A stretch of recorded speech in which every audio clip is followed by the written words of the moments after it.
fundamentally wiggly. We don't notice this very much if we live in towns and if we live in ordinary houses, because we build our streets and our homes so as to seem to be non-wiggly. And so we're confronted with tables and chairs and walls and window frames, and we get a sense of non-wiggly reality.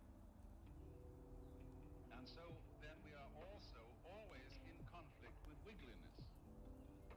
We try, for example, not to let the stars seem to be disordered, but to organize them into constellations. The constellations, of course, aren't there.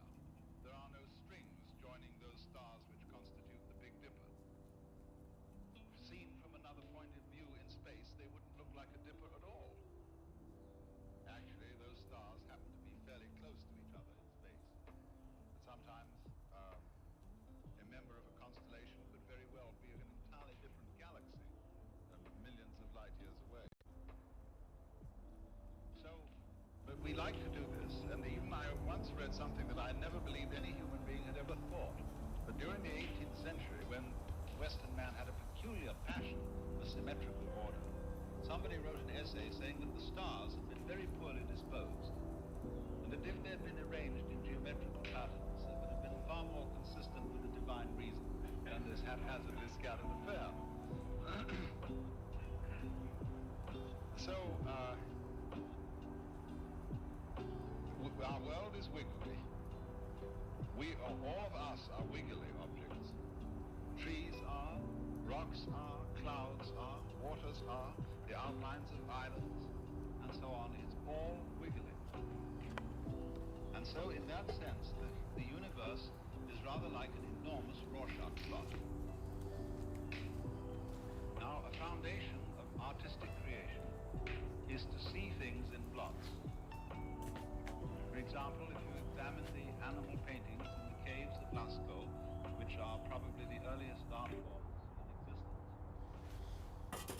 it is apparent that the painters of those images first looked at the rock, at its contours and at the smudges and various changes of color in it, and saw the animals and creatures that they painted, just as you might see something in a Rorschach plot. And then they brought it out. Leonardo da Vinci spoke of his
can liken this to certain other things we've seen and say, well, at the point where there's a pear-shaped inlet, there's something significant. That's one way of doing it. The other way of doing it, which is more exact and more scientific, and which we use for purposes of navigation and also for plotting the stars, is to superimpose over the wiggly shape a uniform pattern, and the fundamental one that we use is, of course, the grid.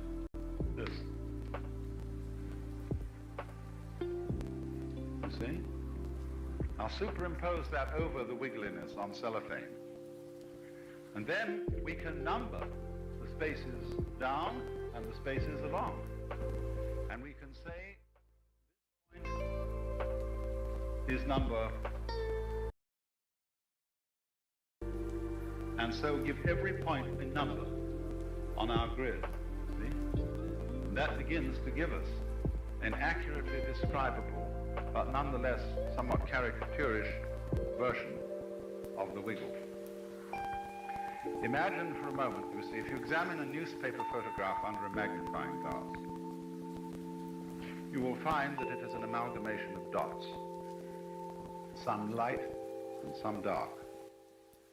In other words, the whole thing has been reduced to a sort of pointillist amalgamation of bits. And under the magnifying glass, this doesn't look at all like the thing, like the human face, for example, that is supposed to be represented. But put away the magnifying glass, look at it from a distance, and it approximates to the human face that you recognize. Now, in a way, all conscious knowledge does that to the world. It reproduces it in terms of some kinds of bits. Words are bits. We arrange words in lines so as to describe events. But we've got a limited number of words that we use, the words in the dictionary, and they are the bits. And words, in turn, are composed of letters. And these are again the bits. Or much more so when, for example, we transmit television. What is actually coming into our set is a series of impulses, of bits, in certain rhythms. And these, when they affect the television tube, do more of this kind of newspaper jazz on the screen. And so in that way, a picture is arranged, but again in terms of little bits. So also, you see, this was all related to the fundamental way in which, from the earliest times, the study of physics approached nature. From Democritus on, the physicists wanted to know what are the fundamental bits out of which everything is made. And so they thought at first there were atoms. The square ones were for the element of earth, because cubes would all hang together, whereas water would be made up of balls, because it flows, you see, it doesn't stay put, and so on. Fire was made of pyramids and so on. I forget what else. But they wanted to analyze. And that is because consciousness itself is an analytical faculty. Consciousness is a bright light which illuminates the world one bit at a time in series. So that is one fundamental meaning of Maya. The illusion that the world consists of separate things, which can be isolated from each other and regarded as being independent. Now that is a colossal illusion, and you can only feel it if you move very quickly. So space is nothing, it's not important. And so we tend, you see, to be unconscious of the field, the area, the setting, the background, the space, in which so-called things and events happen. And so to pretend that things and events are not influenced by their space. But every architect knows that space is immensely important. That the kind of room you live in, the kind of house you move around in, influences your behavior enormously. Just as the frame makes all the difference to the picture. I'm thinking, for example, of photography. Where does the photographer frame the subject? How does he shoot it? How does he sight it? And then when he's developed the print, where does he cut the edges? Upon how he does that depends the whole significance of this picture. So we could say then it is a maya, an illusion, that we all imagine ourselves to be living inside our skins, separated from the rest of the cosmos. We've been taught to ignore this enormously significant relationship. Because if we ignore it, we can play the game called Who Started It. That is, who is responsible? Who shall we praise and who shall we blame for things being thus and so? I was given a riddle the other day. I'm not going to go through the whole riddle. It's a complicated story of a woman who got murdered. And because she had an assignation with a lover and so on and so on, a lot of people, the husband, the lover, the friend, the woman. They asked me, who's responsible? And I said, well, this is the question. There's the whole situation is responsible. Because the parts that everybody play in the thing are defined by the other people. You can't have them playing these parts unless they're all in relation in a common group. So it's the group, if you might say, as a whole that is responsible. And to play that the individual members of it are responsible is a game, an illusion. And note please that the word illusion is related to the Latin ludere, of which one part is lusus, the perfect. Ludere, to play.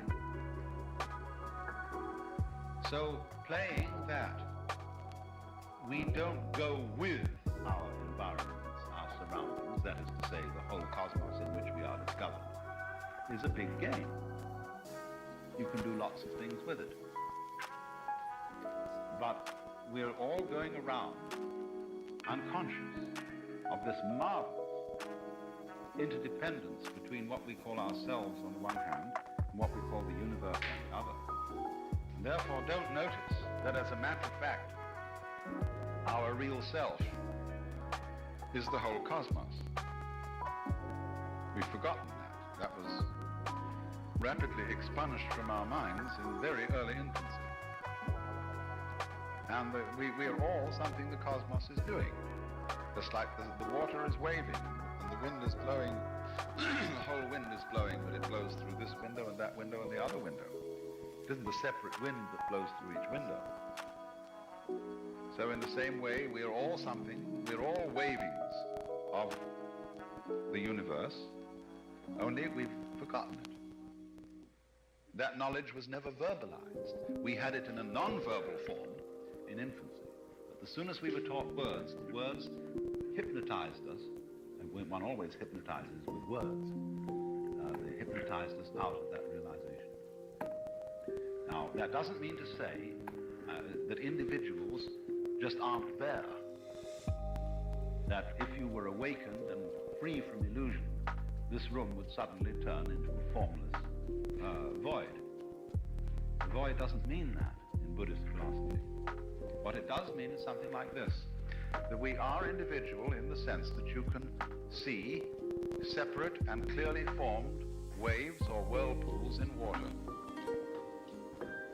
Now here is a whirlpool swinging around. The actual water is constantly flowing through the whirlpool. And there is no stuff permanently in the whirlpool. All that the whirlpool is a pattern. It's something the water is doing. So in exactly the same way, we are a constant current of electronical phenomena. At a more obvious level, we are a current of beefsteak and potatoes and eggs and milk and water, all flowing through us. And we know that the cells in the human body are completely changed within at least 7-year periods. So who are you? In the same way as a university may change not only its student body every 4 years, but its faculty every 10 years, and its buildings every 100 years, and it's still known by the same name, the university. Well, what is the university? The university is a particular kind of behavior. You see, it's a particular kind of doings. And there we are. But you see, when you don't notice that, and the behavior changes slowly enough, like the behavior of this building, so as one thinks of it as a thing rather than a process, then we get into our heads that the world is full of things. But it ain't. So now let's just retrace our steps a moment to clarify some of the ideas about Maya. The first was measurement. Making sense out of the apparent formlessness of the world, the wiggliness of it, it's a better word than formlessness. Making sense out of the wiggliness of the world by cutting. As the grid cuts, or as the consciousness cuts out certain things that it deems as significant. That's measurement. The second is related to it, playing the game that things so cut are really separate. Now, further than that, Maya means also magic. Magical power. Power to evoke. Power to create dramas. Now, all magic is related to drama, because the art of the dramatist is to convince the audience who come to see a play that what is happening on the stage is real. The audience hopes to be convinced of that almost, but not quite.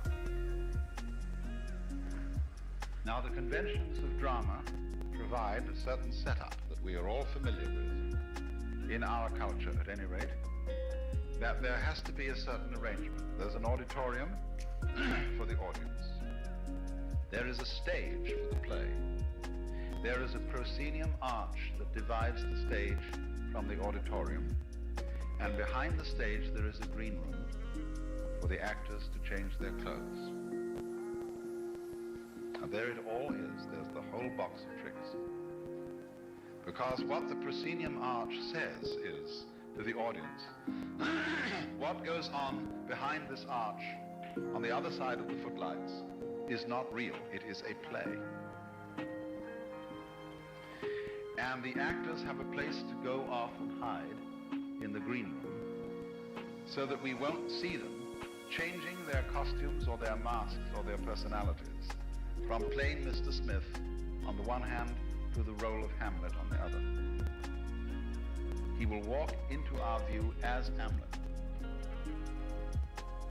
And although we know in the back of our minds that this is only in play, the skillful actor will put everybody on the edge of their seats in suspense because he half convinces them that it's real.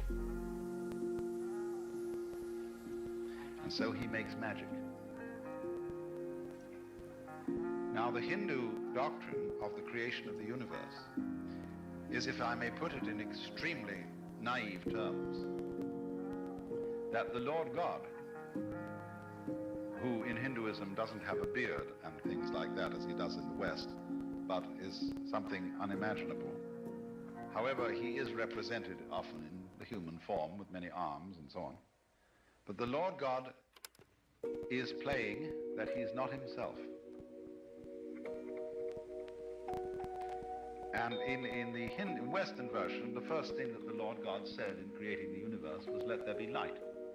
But the Hindus would have said, the first thing he said was, "You must draw the line somewhere." That is this action of cutting, of maya, see? And that's the whole of life. You must draw the line somewhere, see? If we're going to draw a line at all, you see, there's going to be a difference between this and that, between good and evil, between the pleasant and the painful, between the modest and the immodest, whatever you will, you see, you've got to draw the line somewhere. So the whole of life is the game of where we're going to draw the line, see? And how far can you go? And then you'll be way in or you'll be way out, but still you've got to draw the line somewhere. And then that was Maya, and then he decided, you see, the second thing he said to himself was, get lost.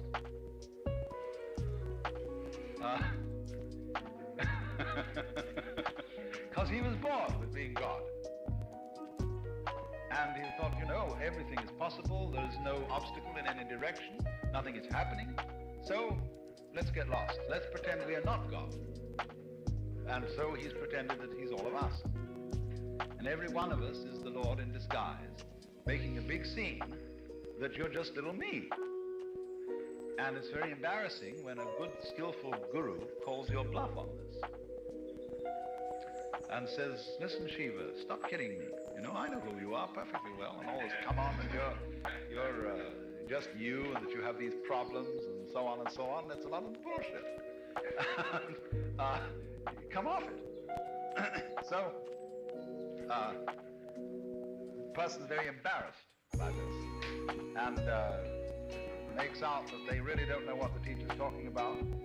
But just like the audience in the skillfully acted play knows in the back of its mind that it is a play, so every individual in the back of his mind, hardly and barely conscious, knows who he is. And he may insist on little me, just like, you know, when have you ever enjoyed being in a state of grief or hating someone? No, there's a fundamental zest in really hating someone. And you even though you don't really hate them, somehow, you wouldn't want to give it up. Even though it's an unpleasant feeling to hate someone, see? And so, the sort of attitude of, oh, come off it, can sometimes penetrate through these negative emotional states. So,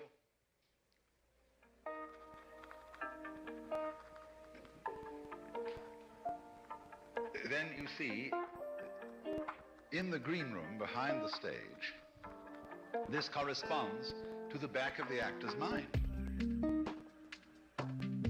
Because it's in the green room that he doffs his mask and changes his costume and drops his role, see?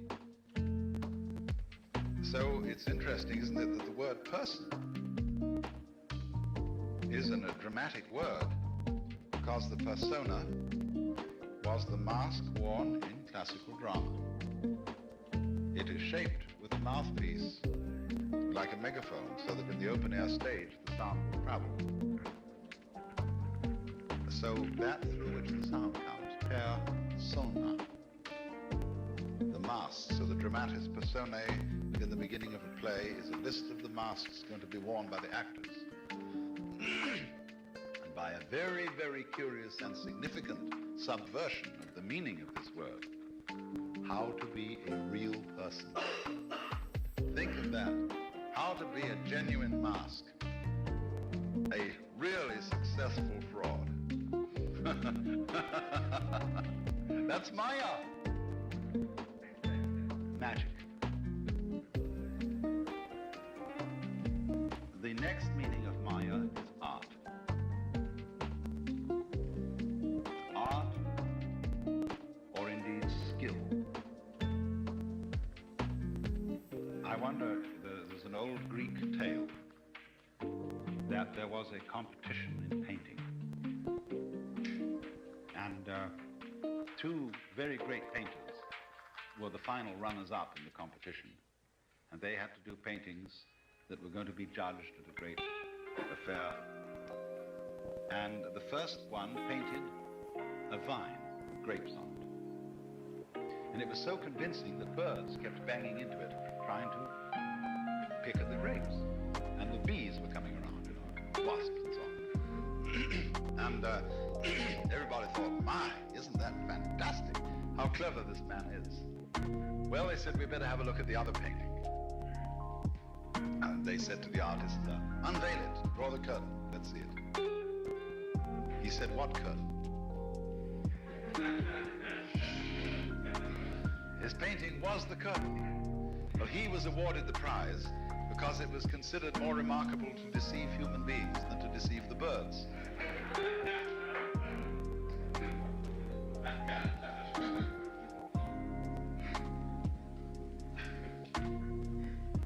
So,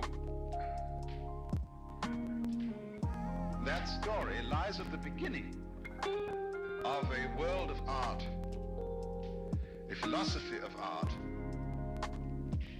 which has prevailed, certainly in the West, for many thousands of years, really. The sense that the skill of an artist is to make art look like nature. And so the highest reach of Western technique comes with people like the great Flemish masters, Peter de Hoogh and Van Dyck, Van Eyck, and so on, who represent what you might call the peak of photographic realism, which eventually deteriorated into the sentimental painting of the 19th century, with all its luscious nudes and historical, mythological scenes done like colored photographs. And for most people living today, the vast majority of Westerners, that is art. And anything else doesn't look like a picture. But, however, what is not appreciated about this, except by painters and people who understand the techniques involved, is that the camera has a prejudiced point of view. The camera does not see things as they are. It sees things as it is constructed to see them. The camera has been bewitched, and the lens is made the way it is made in order to conform with a certain philosophy of how things are supposed to look. For example, if you show a so-called primitive person a photograph of himself or of a friend, he will not recognize it. He will turn the picture over and look at the back and wonder what happened to the back of the person's head. He will not understand why it's flat.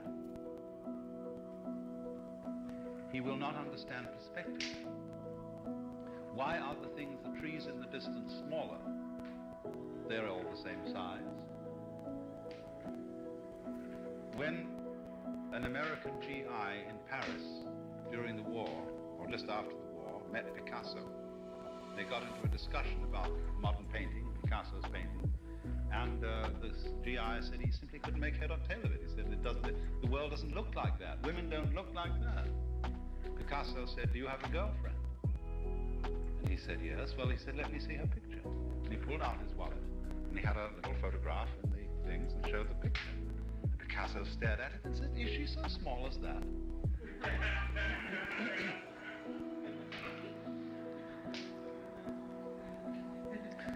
So you see, it's a very instructive exercise to look really carefully at the surrounding world and not jump to conclusions about the colors of things. You see, a person might walk into this room and be asked, what color is it? And he would jump to the conclusion, oh, it's a sort of off-white. Now, it's nothing of the kind. Watch this wall carefully, and you will see that it's myriads of colors. Pearly, grays,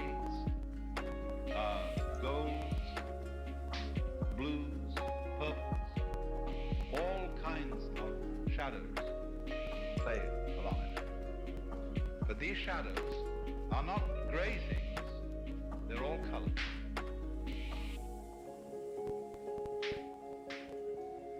And luminous. So just to say it's off-white color is to have an idea in one's head and not to be using one's eyes at all. And to have an idea in one's head and not to be using your eyes is in a way to be a victim of Maya. But then you see art and Maya have a kind of a curious relationship. Because one is not merely a victim of Maya. There's good Maya and bad Maya, as it were. There's a way of creating the world. And in this sense, an artist or a poet is a great creator. The word poet in the Greek, poiesis, means to make or to do. The poets then are those who give us an imagination that is the power of building images. And so also painters teach us to see things that we never saw before. They evoke them. They see creatively. Because we can see this Rorschach blot of the universe in many different ways, just as the ordinary Rorschach blot is seen in different ways by different people. And if I can convince you to see this Rorschach blot my way, I've not necessarily pulled the wool over your eyes, but I have given you a new possibility of imagination. So when there's a place in a national park called Inspiration Point, and everybody goes there and they say, well, I want it just like a picture. That is because they have seen the kind of landscapes that are reproduced on the tops of candy boxes and so on, and they know that this is supposed to be beautiful. Now, ask the question of what is a landscape itself a picture? Are the clouds like anything? No? Do they reproduce something? Do the trees mean something? Are they symbols? Are they figures? Are they about something? No. So when an artist paints a landscape in a kind of chocolate box style, he's actually painting a painting of an abstraction, of a non-objective dance, which is the tree or the cloud, see, or the foam on the waves.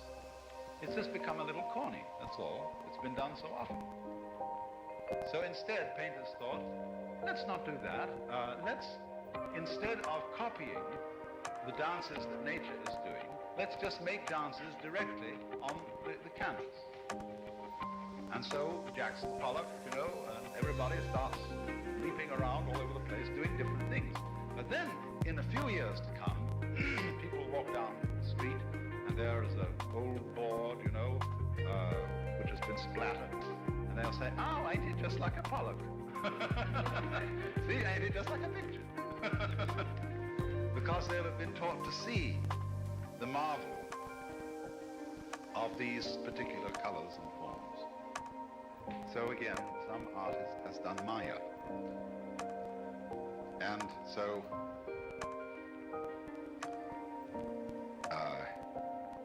made a new universe to see.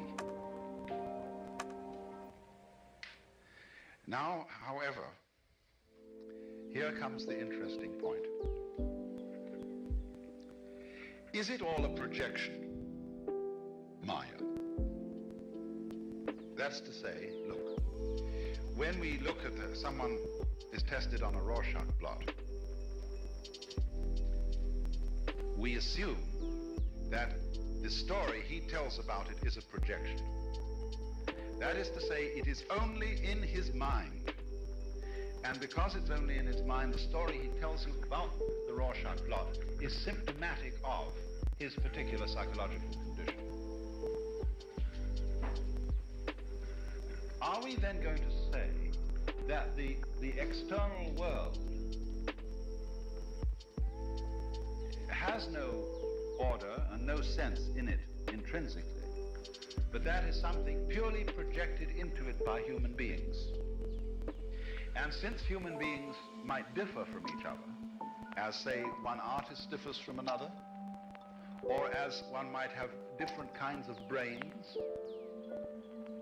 or different sense organs, does that mean that according to the differentiations in the individual, the external world is changed? Well, let's say this: when the astronomers use their telescopes and they discover that the stars are not angels, or they're not lights being carried in crystal spheres, but they discover these galaxies. When they discovered the galaxies, did they invent them? Were there galaxies there before anybody looked at them through telescopes? That's the same question as, when there is a noise, is it noisy if there's not anybody around to hear it? And of course, from a physical point of view, that old problem about the tree falling in the forest with no one to hear it is very simple. It's a problem of relativity. In other words, that the vibrations in air do not become noise until they hit an eardrum.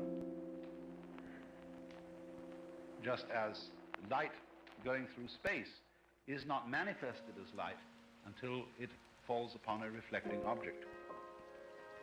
Just as a thing is not moving unless it can be shown to be moving in relation to something comparably still.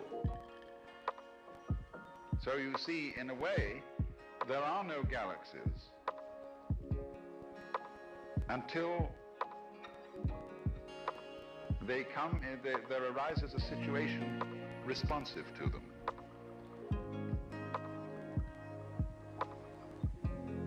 Nothing exists by itself, but only in relation to other things.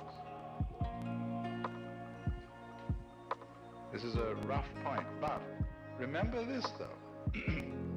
This isn't pure projection.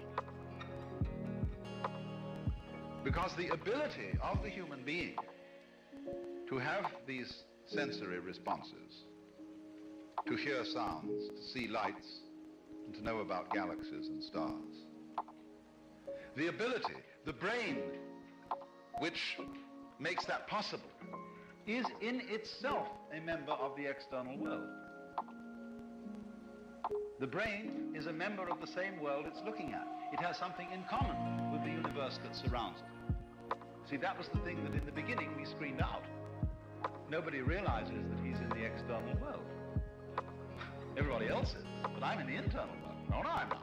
I'm just as much in the external world as you, and my consciousness, my thoughts, my so on, can be regarded as something in the external world. So I go with it. See, the external world, as I pointed out at the beginning, does me. Therefore, there are correspondences, there are transactions, there are relations between what I call me and everything else in the external world. Only I'm under the illusion that we don't go together. I've forgotten that I create the galaxies in the same moment that I've forgotten that the galaxies create me. It's mutual. Like two sides of a coin, they go together. You can't separate them. Otherwise you have no coin. So then in sum, let's go back. These are the principal meanings of Maya. Measurement through cutting. Play. Magic. Drama. And creative art.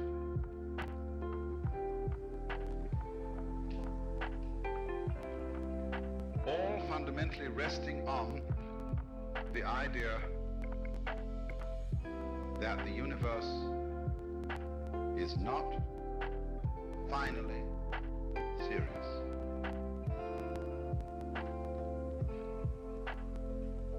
And so the man who has penetrated Maya is a man who doesn't take life quite seriously. You see? Now there's something unnerving about that, isn't there? Because we use the word serious in two senses. When somebody says, I love you, the other person says, are you serious? The answer is no, I'm sincere. Heavens, you don't want to be loved seriously, do you? I mean, what do you want, a Sturm und Drang, a kind of Tristan and Isolde relationship? Surely not. I mean, if you go in for that kind of thing, maybe that's your dish, but do we really want the world to be serious, you see? Is God serious? Now, in Christianity, it seems that God is serious. Because nobody ever imagines that the one who sits on the throne of grace is sort of laughing. He may be very sad expression, very kind expression, very severe expression, but he wouldn't be laughing. No. Because we feel, you see, that anything that's in play and that isn't serious is in some way trivial. But that's not the case, you see. We have to get over that idea. And realize that the Lord, or whatever it is, that all this is about, it's doing all this, is having a ball, is playing. Even though the play sometimes involves scaring itself out of its wits. The universe creeps up behind itself and says, boo. And it jumps, and all sorts of catastrophes happen. But ultimately, they all change and disappear, and it all starts over again. See? There's constant flowing in and out. And if things come, they must go. See? Going and coming are the same sides of one coin. See? If they live, they must die.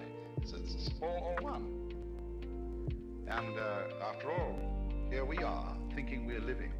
We're going around chewing up animals and vegetables and creating death in every direction. See? And we say this disappearance of those forms into this form, we think it's a good show. But imagine what a pretty girl's pearly teeth look like to an oyster.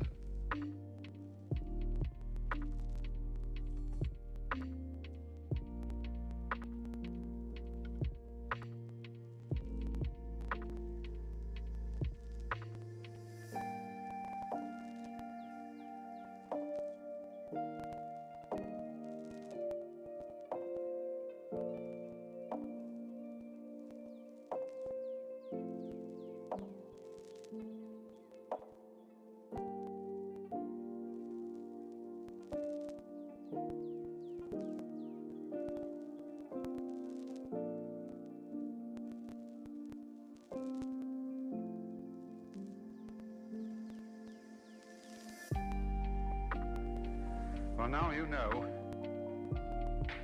that one of the great problems that has arisen out of the Western study of Indian philosophy, as well as out of the tradition of Western philosophy, in relation to the whole problem of illusion,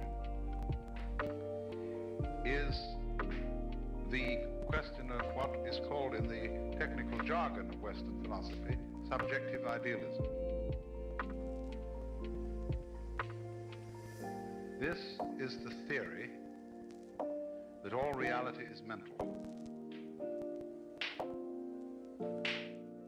And we have to start by making a clear distinction between subjective idealism and solipsism. Solipsism is the doctrine that you are the only person who exists, and everybody else is your dream. And you can see there's a certain analogy between that and the Hindu idea that all this cosmos is the dream of the Godhead. But the difference here is that in the solipsistic doctrine, it is just you, as you more or less know yourself from a conscious standpoint, as a finite individual, and not much more than that, having this dream that all these other people exist. There's no way of really producing an argument against solipsism, because you can always say to a solipsist, what evidence, if someone could produce it, would you regard as disproving your idea? That's a very disconcerting question to ask anybody, and I give it to you if ever you get involved in philosophical one-upmanship. Ask a Freudian, what evidence, if it could be brought forward, would you consider to disprove the Oedipus complex theory? You'll find he can't think of anything at all. Or ask a theologian, what evidence would you find conclusive as disproving the existence of God? And he can't think of any. Whereas other people, if you ask them that question, will suggest an experiment and say, all right, if this experiment is negative, then we'll accept the evidence. And one of the classic experiments of this nature is the Michelson-Morley experiment, which disproved the existence of the ether, as at any rate in the form that people had conceived ether. And it's been generally accepted. Somebody thought out what would happen if there were really ether. So, this is always one of the problems of solipsism, and we're going to see it's one of the problems of subjective idealism. But the difference between solipsism and subjective idealism is contained in the famous double limerick. There was a young man who said, God, I find it exceedingly odd that a tree as a tree simply ceases to be when there's no one around in the quad. And the reply, young man, your astonishment's odd. I'm always around in the quad, so the tree as a tree never ceases to be, since observed by yours faithfully, God. The great subjective idealists in the tradition of Western philosophy are, of course, Berkeley, the bishop, and Bradley, A.F. Bradley. And it's in some ways difficult to make out exactly what they were saying when they said that everything is in the mind, because they could never say clearly what they meant by the mind. But if you will be a little naive for a moment and seem at least to understand what you mean when you use the word mind, they will pitch the argument in the following way. You do not know anything except in your own mind. The whole existence of an external world is something known to you in your mind. The distance of other people and other objects from you is a distance that exists in the mind. You cannot possibly conceive any world existing unless it be an experience. How could there be an unexperienced world? That would not be a world for anyone or anything. Therefore, it would not be at all, because being is always being for something. It is, in other words, relation. The sun is light for eyes. Eyes are organs of vision for a mind. If there are no eyes, the sun gives forth no light. If there are no nerve ends, it gives forth no heat. If there are no muscles, nothing is heavy. And if there are no soft skins, nothing is hard. Because it's only in relation to a certain softness that something hard can be said to be hard. only in relation to a certain degree of measurement performed by the neurons that things can be said to be relatively hot or cold. Hot and cold are the impact of energies on a nervous system. Energies at all are recognized as energies by their impact on something. So the Zen poem says, the tree manifests the spiritual power of the wind, the water, the miraculous energy of the moon. So the tree is waving. And we wouldn't know there was any wind around, you see, unless there were a tree or something like it to wave in it. And in the same way as the moon, when the water ripples, breaks up into 1,000 fragments and shimmers all over the place, you see, we wouldn't know that the moon had this miraculous power to duplicate itself, to triplicate, quadruplicate, multimillionaire itself, were it not for the water. So these are the foundations of the idealist theory. You must distinguish between philosophical idealism and ethical idealism. They're two totally unrelated ideas.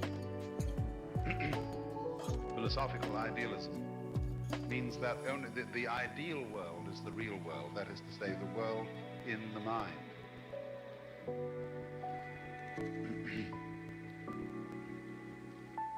Now, the theory is incredibly plausible, as it has been stated by people like Berkeley and Bradley and the Western idealists. But today it is about the most unfashionable philosophical theory in the academic world that you could follow.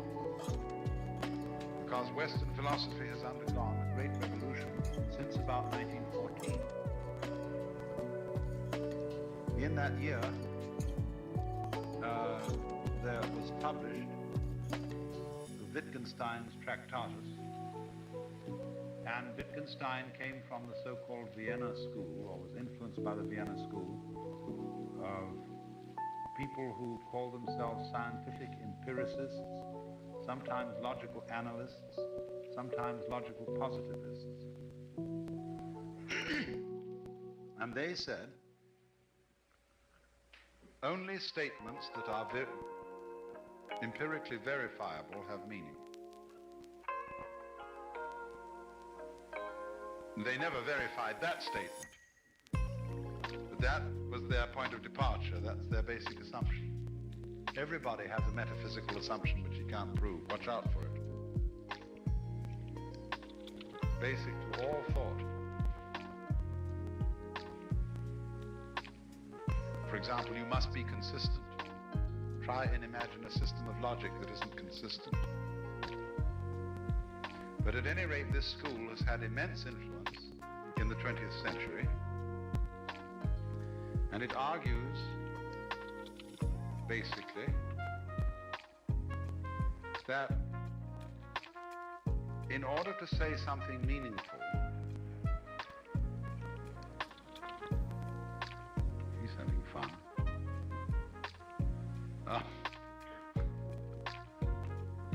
You must be able to verify it. That is to say, you verify things by prophecy. If you make a prediction based on your statement, and it comes true, you verified it. If it doesn't come true, you haven't verified it. You de-verified it. A statement which was de-verified, shown to be untrue, might be meaningful, but untrue. But a statement that you can't think any way of verifying it is in this theory meaningless. Now, so you say, the world is ruled by God. Everything that happens, happens under the governance of God. So the logical analyst says, you've made a statement now that says everything is affected by X, God. Suggest a way of verifying this. What difference would it make if it weren't so? Would it make any difference? to the way things are going on if they weren't governed by God.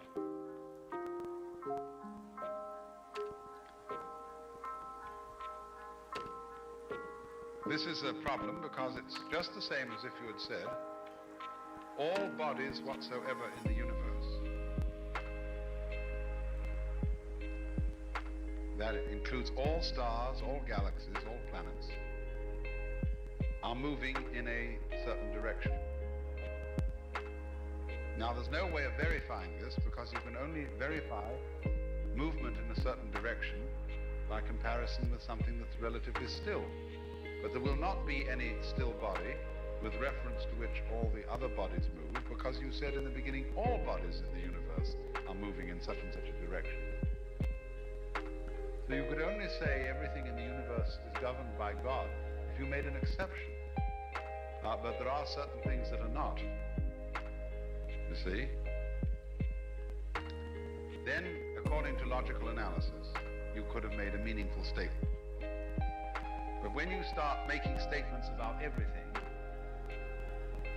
there's nothing you can do about it. You can't prove it, you can't disprove it. And so they say, although you think you have said something, you haven't really said anything at all.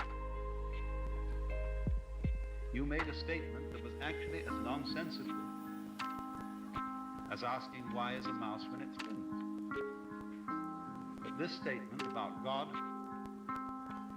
doing or ruling all things sounded meaningful because we're used to it, but is really pure nonsense.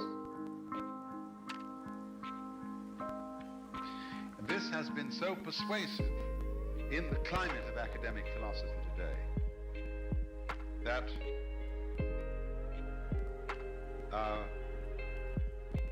idealism of all kinds is, as I said, extremely unfashionable. But there are considerations that might cause us to reflect on this more carefully. Because we can think of situations analogous to the idea that all things are ruled by God, or all things exist only in the mind. There are situations analogous to that in our everyday experience.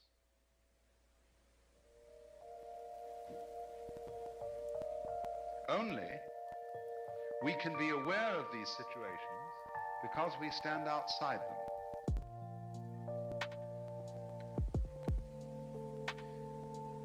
Now, first of all, consider a mirror. A mirror will reflect all kinds of shapes and colors. And when you look at the mirror itself will be the ground or the underlying element common to all those shapes and colors. And it is not meaningless to say that they are all reflections in a mirror, because the mirror has an edge and you can see other things around the mirror which behave in a different way from the reflections. You can't put your hand out and pull the necktie of a reflection in the mirror. But you can reach your hand out and pull the necktie of somebody standing beside the mirror. See? But nevertheless, within the context of the mirror, all the things that are there are reflected in it. And if the mirror weren't there, they wouldn't be there, those reflections. Now, supposing similarly, everything that exists has its being in a mirror called the mind. Only, there is no way of seeing the edge of this mirror.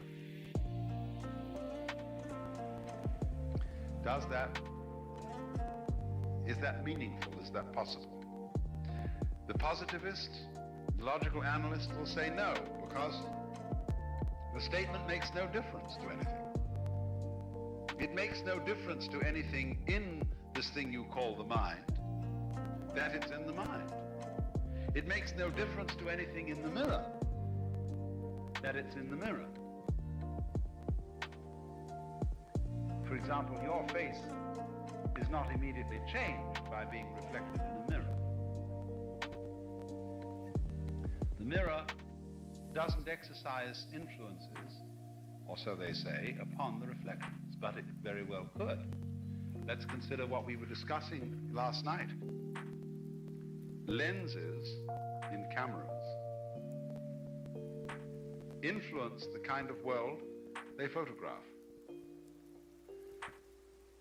A convex lens will give you one thing, a concave lens will give you another thing. And one can think of all sorts of wonky lenses, prismatic lenses, bent lenses, squirrely lenses. Now you see, if the lenses of your eyes could be said to distort the physical world, you would take that distortion as normal, because there would be no way of setting up a standard and saying, by that standard my eyes are wrong, unless you simply took some other kind of a lens and said, this is right, and the eye is distorted. You would have always seen things that way. So,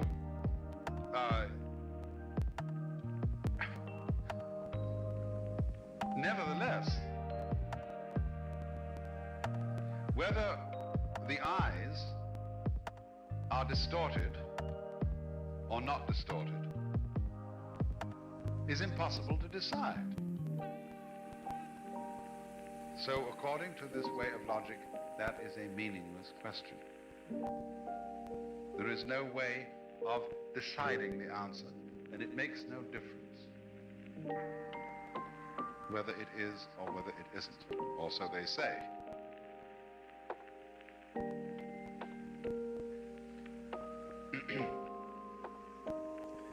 But I think that they have neglected certain kinds of difference that these things do make.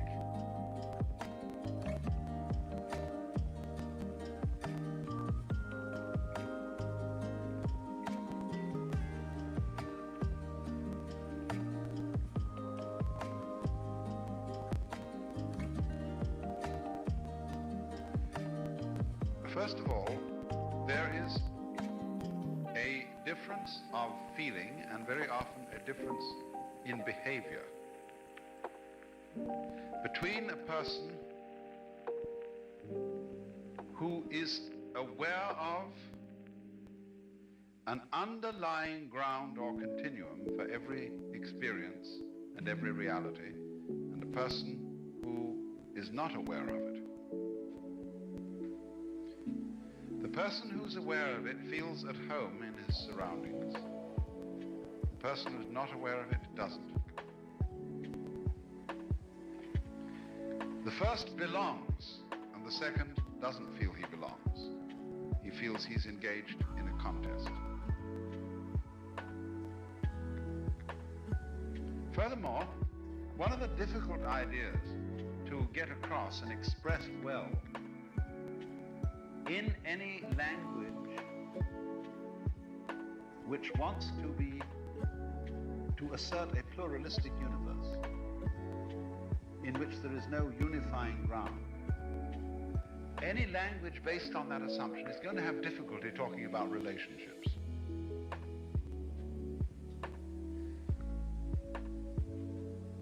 Let's go back in the history of philosophy and look at former instances of this difficulty. The thing that really bogged Descartes down and that puzzled him, he never could answer, was the relationship of mind and matter, or spirit and matter. He had inherited from Platonism and from Christianity the theory of the two worlds, the natural and the supernatural, the material and the mental, the real and the ideal.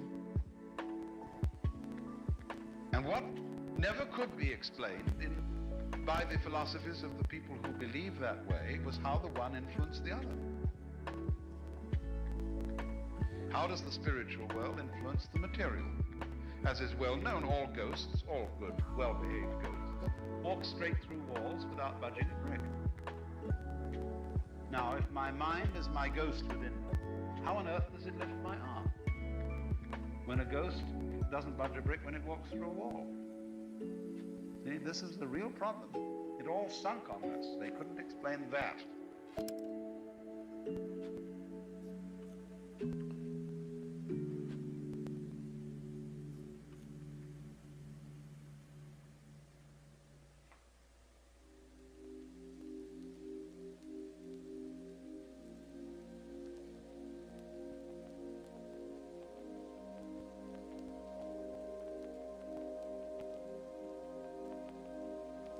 And you see, in just the same way as the Cartesian cannot explain the influence of mind on matter, so a person who works according to the theories of logical analysis can't really explain relationship between so-called things. If he's going to take a pluralistic theory of the universe, in which there is no unifying continuum, but there are just these events, you see, there are these things we can talk about in a scientific descriptive manner. How are they related? They obviously are related. They obviously influence each other. But how? Put it in another way of historic philosophical problem. How does a cause influence an effect? Kind of amazing, you know, that they do. We say there are causes and effects. But how does a cause lead to an effect? Is it something like a row of dominoes that stand on their end, and you flip down the first one and they go clickety, clickety, clickety, clickety, and all knock each other down? Or a row of billiard balls? That was the idea of Newtonian physics, of course. The atoms were things like billiard balls, and they banged each other around. And so you got results.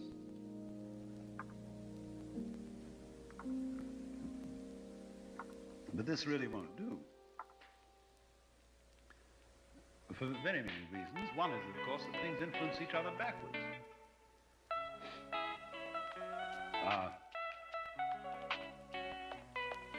A future event can change a past event.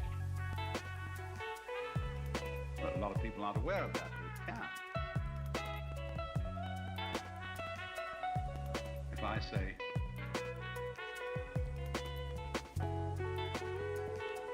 the bark of the dog and the bark of the tree, what happens to bark, former event, is very seriously influenced by the later event, dog or tree.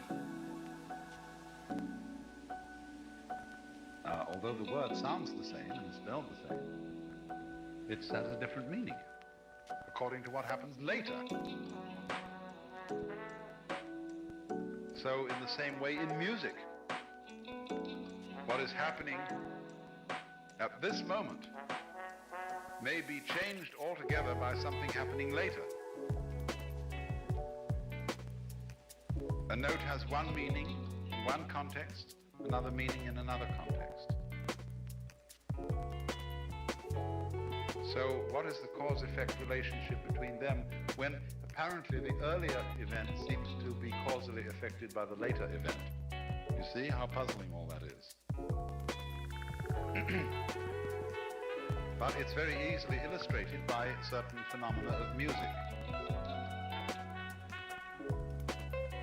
When a person is tone deaf, that is to say, he cannot hear melodies. He only hears noise, and he can't understand why other people find music attractive. What is his deficiency? Where is he blind? His blindness is that he cannot hear relationships, or rather, in musical language, he doesn't hear intervals.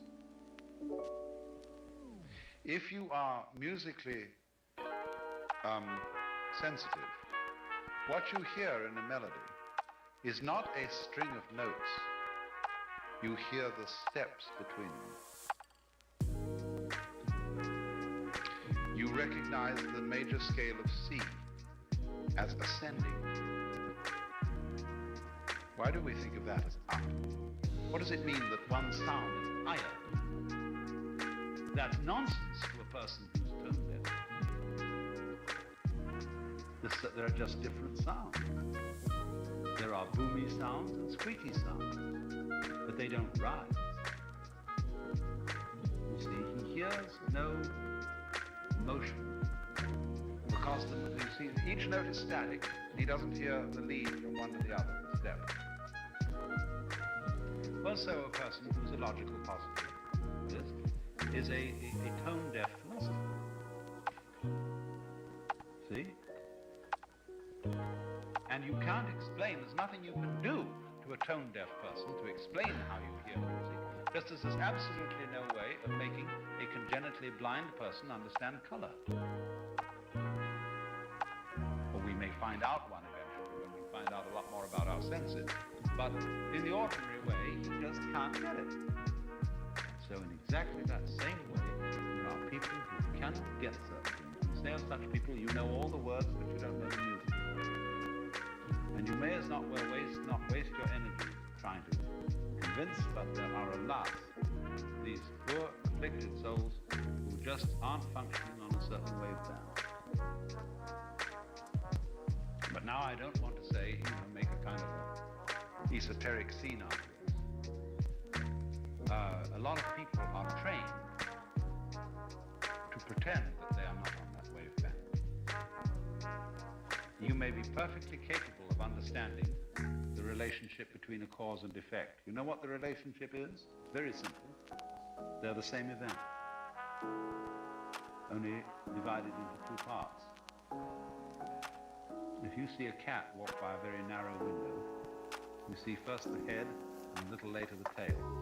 If you speak in cumbersome philosophical language, you're going to start talking about the event head being the cause of the event tail. Well, it's all one cat. And that's it. So when you see causes and effects, what you're saying is this. Aha!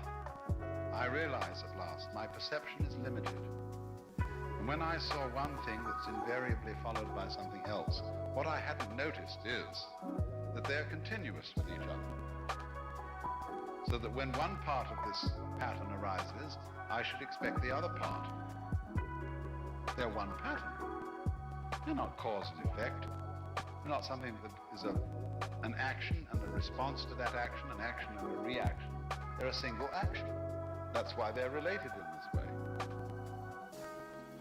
All right, so I've got these two discrete events, and I've called them cause and effect. But I find they are really one. Okay, in exactly the same way, I've got the two discrete events, you and I.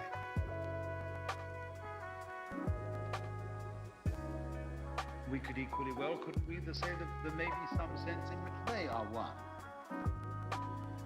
Or the organism and the environment.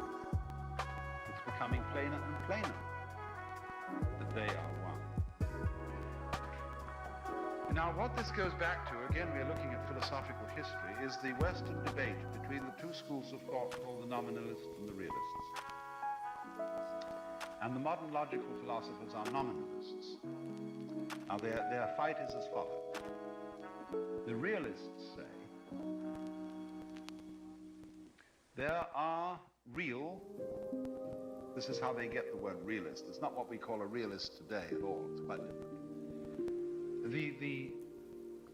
The realist says there are, in reality, substances which could be called matter, or spirit, or humanity, just to take an example. Every individual human being is an instance of something called mankind. And mankind is a real entity. Say, too, the United States of America is a real entity.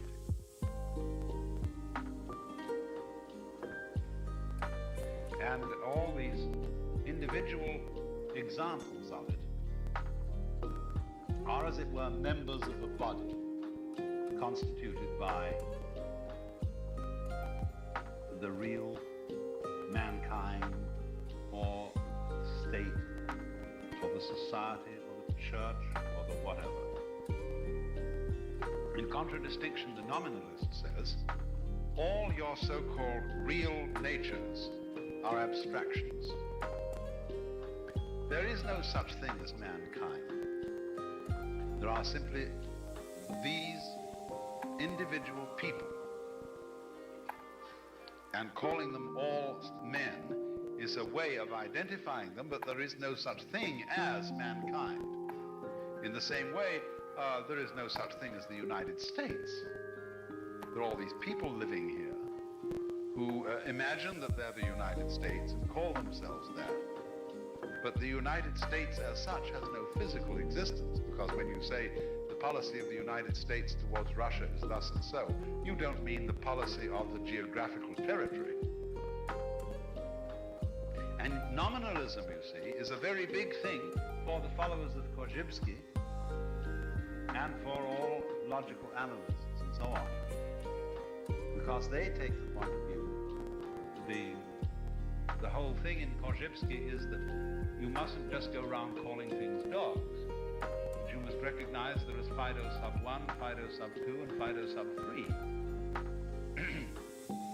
And so this helps you, as the song says, to see each doggy differently. So the idea in semantics is this tremendous precise accuracy of getting the details clear. You see?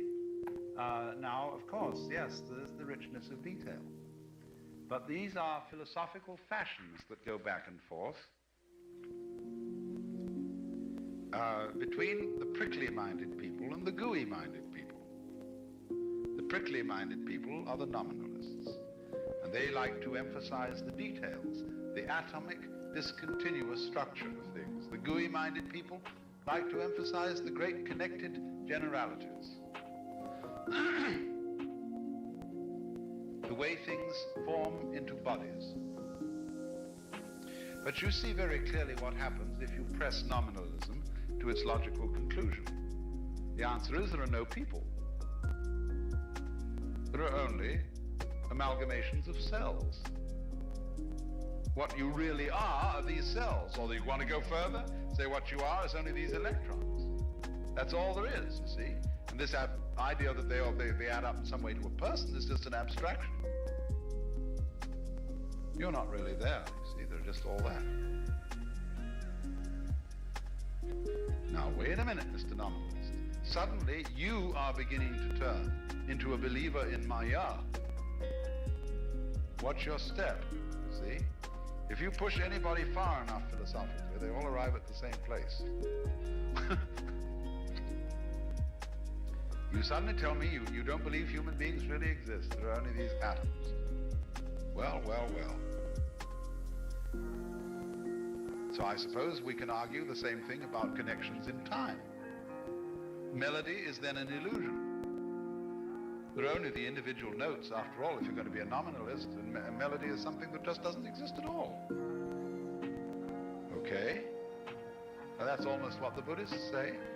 When I was explaining to you this morning, the moment, and you don't connect the moments, there's only one moment, you know, this thing.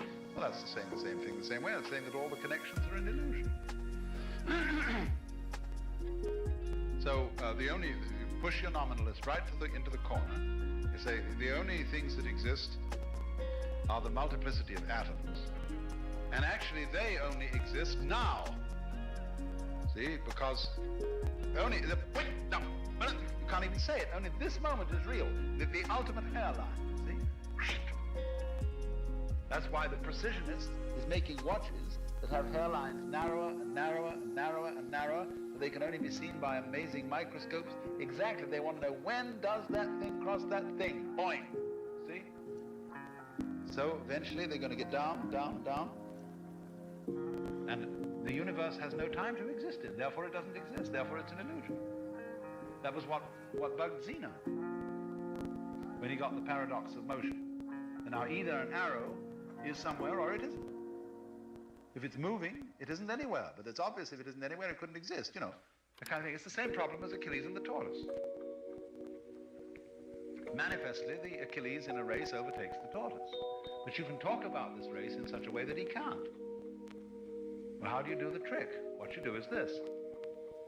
Although Achilles in the physical world overtakes the tortoise, in the intellectual world, which you are using to measure the process, you measure his approach to the tortoise by a narrower and narrower scale as he approaches the tortoise. Although he runs right by it, your measuring process gets more and more minute. You take longer and longer to think about it because you're counting more units, so that you can indefinitely subdivide the distances he is passing in his approach to the tortoise.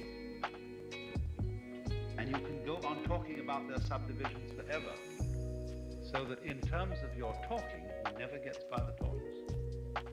Because you're drawing the lines finer and finer and finer and finer and finer. So now who's making the abstractions? The nominalist is telling the realist, you're making the abstractions. You're talking about these vast generalities called humanity and America. But now who's making the abstractions? I thought you were the prickly fellow who was so precise and said only these specific, particular details exist. You see? But he disappears into abstraction. So the pot calls the kettle black. So you see, that fight goes out the window. Because they both, if you push them far enough, they come back to each other. Push a realist far enough and he comes into a nominalist. Push a nominalist far enough and he turns into a realist. What does that mean? Well, it means the same thing as if you investigate matter thoroughly, you turn up with mind. If you investigate mind thoroughly, you turn up with matter. If you investigate yourself, what do you mean by you? How do you know you exist? In terms of what? What do you discover if you push that? Why, you discover everything else that you thought wasn't you. You only know you exist because you've got things to feel and other people to talk to, and because you go yang, you reflect the external world. So investigate you and you get the external world. Now what happens if you investigate the external world? Well, you get you. That's what happens, you see, when finally the physicists wanted to know, how are things like when we're not looking at them? That's the great question. You see, in order to see how electrons behave, I've got to put them in a process which influences their behavior. I'm really bombarding electrons with electrons. Now, what is the electron doing when I'm not looking at it? See, does the light really go off in the refrigerator when you close the door?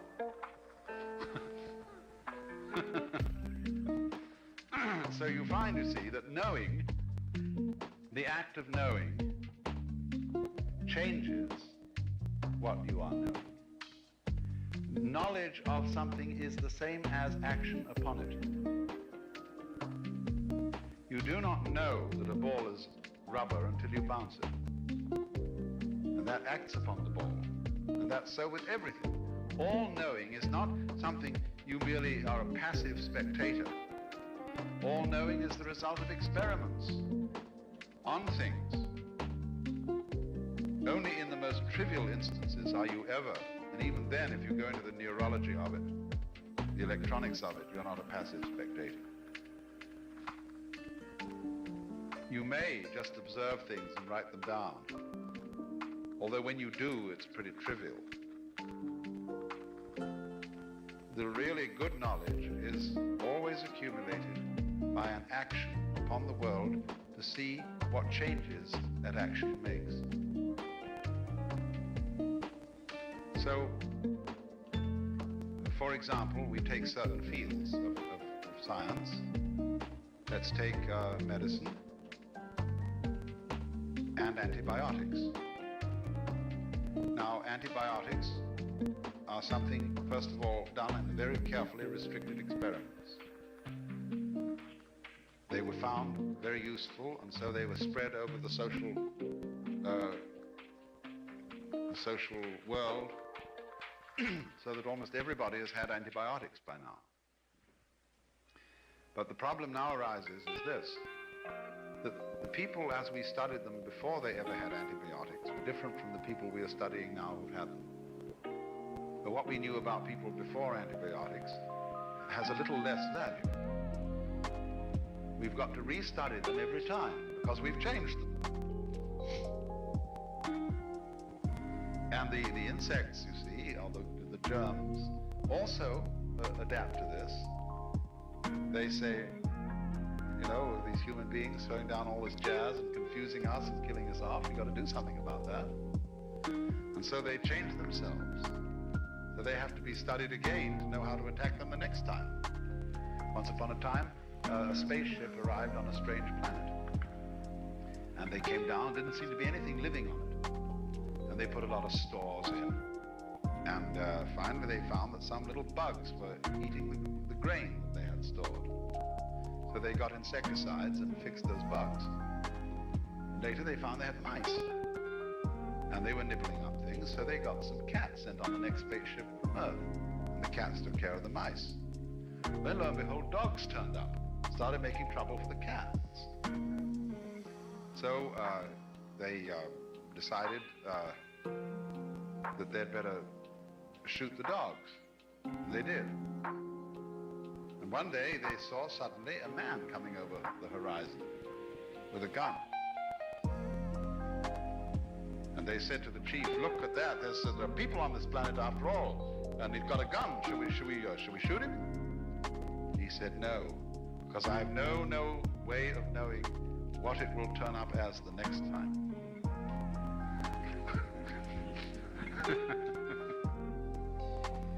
Well, now look here. What I've been trying to show is that you cannot use the language of illusion, that is to say, the language of accurate, separative description, too far without getting into confusion. Push your nominalism and it becomes realism. Push your scientific materialism and it turns into mysticism. I love doing this. I've had great fun. I gave a lecture at Harvard some time ago on B.F. Skinner. And B.F. Skinner is the arch behaviorist. He is Mr. Mechanist Psychology. And I took many passages from his works and said, now just see what he's really saying is so and so and so and so. He's a mystic. He really believes in the unity of the universe and all that jazz. You see, that the individual organism is a function of the cosmos. And if I say that, you see, I say he's a mystic, does this ruin his scientific reputation? What does it do? But that's, you see, that's the great game to play. Just push it along its logical lines, and you arrive up in that predicament. One way or the other, and it really doesn't matter which way you do it. You either show that nothing exists at all on their terms, or else that it's all one. So, in this way then, we have to resolve the problem of mind and matter by what I referred to this morning as looking at these as dimensions of each other, or as different languages for talking about the behavior of the same thing. What the thing is that's doing this behavior, or the behavior is that has no thing doing it, really no one can say. And you can't say what it is for exactly the same reason. But you cannot touch the tip of this finger with this finger. To the tip of this finger is always inaccessible to its own touch, you see. And that's the problem of every nerve end. The nerve end can tickle another nerve end and say, hi, are you there? Am I here? And it says, yes, you're here. Oh. But it needs another to do it. Now, the whole universe hasn't got another to rub itself against. So it can't define itself. So the basic self in you can't define itself. That's why the highest attainment in Zen is no attainment. Why no, it involves no idea. Why Buddha, when he talked in the Diamond Sutra to Subhuti, says, Subhuti, when I attained complete and unexcelled awakening, I didn't attain anything at all. But you can see, I think, that this nothing at all is a statement of the same kind as when a logical positivist says, in making your metaphysical assertion, you said nothing at all. And if you are Zen, you say, correct. I entirely agree with you. And yet, you see, that nothing at all was all in all. That was the thing. That was the big thing. You know, you lost everything and gained everything in one fell swoop. As having nothing but possessing all things. Because obviously, you see, if the mirror weren't there, the images wouldn't be. And there'd be no connection between them. They couldn't jostle together. If the water weren't there, how would the fishes get around? If the air weren't there, how would the birds fly? If consciousness weren't there, how would experience occur? See? If being weren't there, how could there be beings? So there are in Buddhist philosophy what are called the four inconceivables. Water to the fish, air to the bird, consciousness to man, and enlightenment to the ignorant. That is to say, to the ignorant in the sense that melody is inconceivable to the tone-deaf person, in the same way that color is inconceivable to the blind man, sound to the deaf man.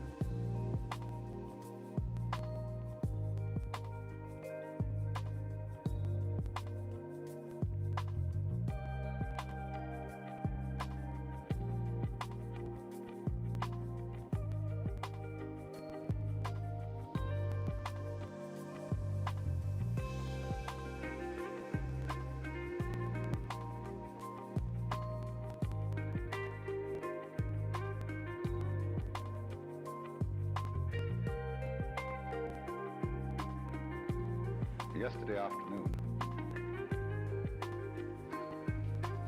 I was discussing the plausibility of two essential features of the philosophy of illusion. The question that we have to decide whether to take life seriously or not, that is to say, whether the plot is comic or tragic. And if it's tragic, you see, must we say that it's ultimately tragic? And the question of who are you? And are we to say that I myself, right down at root, am just a little kind of jerk of some kind that really has nothing to do with this cosmos, but just arises in it and is here on sufferance for a short period, and then absolutely nothing follows, you see. Or the alternative to that is what I really am, the same as the whole thing, that is the works, the it, or whatever you want to call it, Brahman, God, the Tao, the great void, the Buddha nature, I don't care, the self, anything, any name you want. And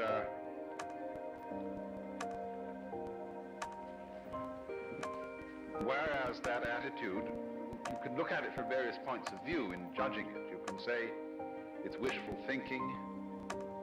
You can say that it's insufferable pride.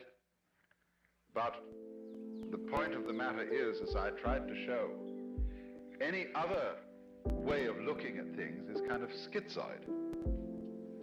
It looks at human beings as if they arrived in this world like a bunch of birds on the branches of a barren tree. They just got settled there, you know, they don't belong. The sense of being strangers and pilgrims from another domain altogether. Well, where is this other domain? And how does it relate to this one? Are they separate? I showed you that even when we say that two domains are the poles apart, the very fact that they're poles shows that they have a hidden connection. And the hidden connection is the big thing in life. All you junkies know that.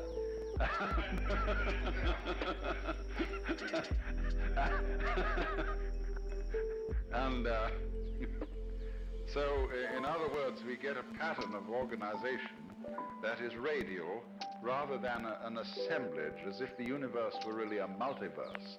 A lot of things that got collected together out of the infinite wastes of space and sort of began to maunder around each other.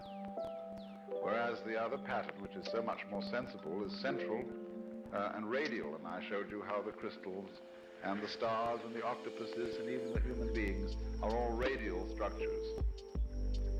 Of course, we don't see our radial relationship to the totality of the universe because it isn't obvious.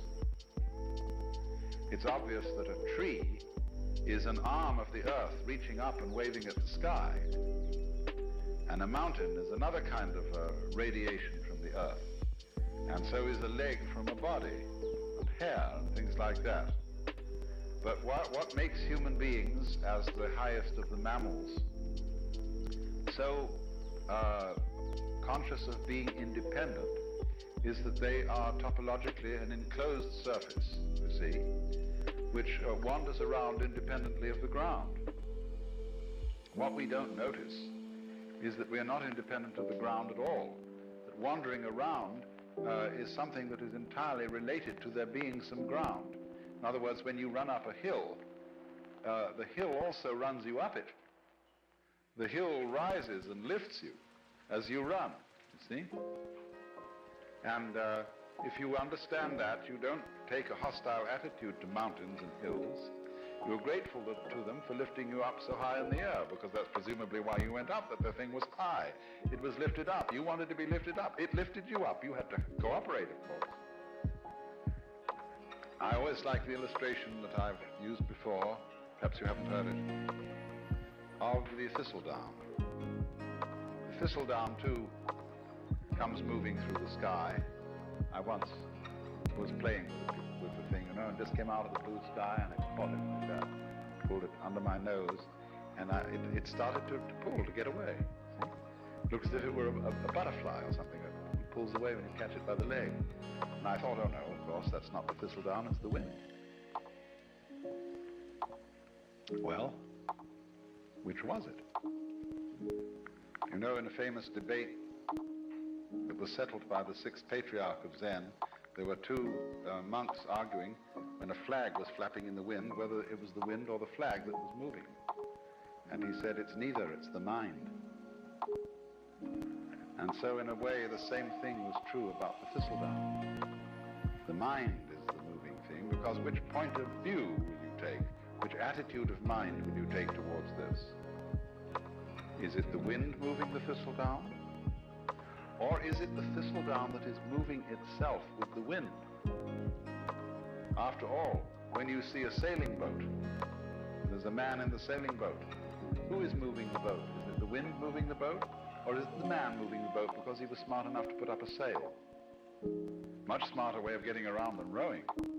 You don't have to work. It's intelligence, you see, the mind that moves the boat. And so in the same way, I thought, you know, this thistledown has some kind of intelligence. It's radial, it's organized, it's beautiful. And it's used that to sail itself with the wind, to enable itself to pull like a little organism playing with the wind. And so in just the same way, each one of us uses the universe to get around. And the universe uses us to play with, and to make games and patterns, and to do its stuff. So, because we seem to be disconnected and entirely sealed within our skin, that is a very deceptive thing, because the skin is not really the boundary of man. You will notice that in various periods of art,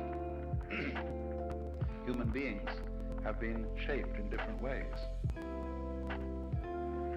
And have been more or less transparent at some times, at other times opaque, and sometimes the emphasis has been on the state of mind which this human being is in. At other times, the emphasis is on the bodily conformations and so on. In the work of painters today, one sees images that at first sight one doesn't recognize as being human. There was an exhibition at the Museum of Modern Art in New York some years ago called The New Image of Man. And these things didn't look like human beings at all. Some of them did, but that's because what does a human being look like? That depends on your point of view.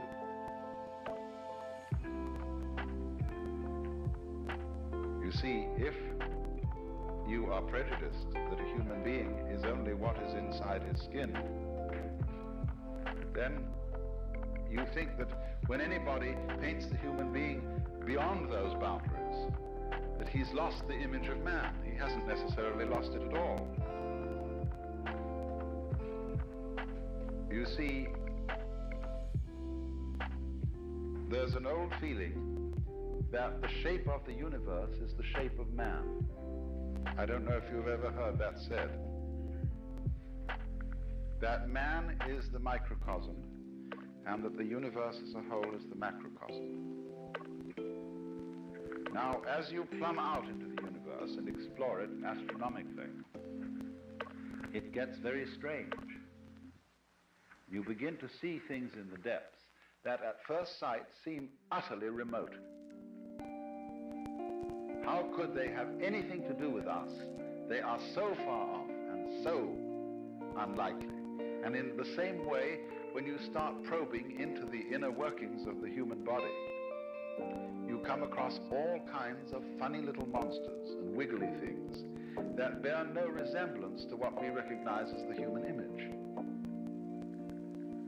Look at a spermatozoon under a microscope, that little tadpole. And how can that have any connection with a grown human being? It's so unlike, you see. It's foreign feeling. And you get the creeps sometimes, the foreign feeling about yourself, if you feel your own pulse. Or if you're able to look at an X-ray in some way of your inner organs working. See, they're all strangers we don't know about. And they give us the creeps, as if they were, coming across some weird insects in the dark. That sort of feeling. But what we will always find out in the end, you see, when we meet the very strange thing, and we look into the distant reaches of space, there will one day be the dawning recognition, that's me. Why, that's me. And the whole game of the universe, you see, is to appear as strange to itself as it possibly can. That's how one keeps variety going. That's how one keeps wonder going, and all kinds of exciting developments. How different can you get? In the beginning, the Lord said, get lost, to himself, you see. So, we shall find, for example, that space that you see all around you and containing you. And you can feel space in many ways. Space is not only something that comes through the eyes. The movement of your arms, if with closed eyes, for a blind person, is his way of knowing space. And you can hear space audibly. Lots of sounds appear to be in restricted spaces or ample spaces. And silence that goes with sound corresponds to space. And even St. Thomas Aquinas, that old Catholic theologian, said that good derives its virtue from evil, just as it is the silent pause that gives sweetness to the chant. So, But space, you see, that seems to contain, space is one's mind. This was common sense to people living in the early Renaissance, for example, at the time of Dante. There are many references in Dante's poetry to the identity of mind and space. And likewise in a 8th century text in China, the Sutra of the Sixth Patriarch, he likens the nature of mind to the nature of space. He says just as space contains all the sun and the moon and the stars and the people and the mountains and the forests, so the nature of mind, the nature of consciousness, the nature of oneself contains all these things. So you see that if you think that way, you have an image of man that is global, that is very different from the image in which man is defined as bounded by his skin. That's a prejudice. We think now, for example, I have my own private thoughts. Well, nobody has private thoughts. Because one thinks in images and words, and these words and images are derived from the whole thought structure of the society in which you live. We think thoughts. The domain of mind is very similar to the grid structure of an electric power supply system. You know, what happens is there's a network of power stations and transformers so arranged that if one of them gives out and fails to supply a certain area, immediately the grid connects them with other sources of power. Well, in rather a similar way, our minds are connected. Let's take one very obvious example of it. What Northrop Frye calls the order of words. The order of words is all existing literature, both rhetoric, what is spoken, of course, and what is written down. Now, it's his theory that as a scholar of literature, the history of literature, he can take any piece of writing of a reasonable length and tell you when it was written. Because everything that is written and said is inescapably related to the whole order of words. And it's amazing what little things you might not notice would give you away. Because he can say, well, obviously he has read this, thinking, say, of a particular novelist or poet. So it must come after the date when that novel was published. But he couldn't possibly use an expression like that. Say, for example, that it was a capital day. He would never use that expression living, say, in contemporary 20th century America. That's a Victorianism, or it's an Edwardian way of talking. And so, by all sorts of little clues like that, the scholar can pin down a piece of writing to when it was written, you see? That is because every individual piece of writing is a function of all writing that's being done. Well, now that's a very specific and almost crude illustration of something that's going on in a far more complicated way than that. It isn't only all writing, all thinking is being done in relation to the total order of thought. And in a still more subtle way, all living is being done in relation to the total order of life, to what de Chardin calls the biosphere, and it goes way beyond that, because of the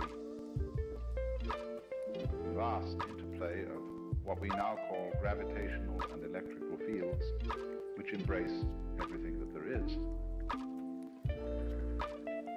That is why the ancients, when a person was born, cast his horoscope. That was a map of the universe at the time of that person's birth. And therefore it was a drawing of his soul. Because the soul is not inside the body. The body is inside the soul. The soul, your soul, is the whole universe as it is focused upon your organism. Now, of course, astrology is a very primitive science, and it interpreted the influence of the universe upon the individual in very crude ways, and it works mostly by good guesswork on the part of the astrologer. If you know how to tell fortunes at a fair, you will find out a great deal about how all these predictive psychic sciences work, because the client invariably gives himself away.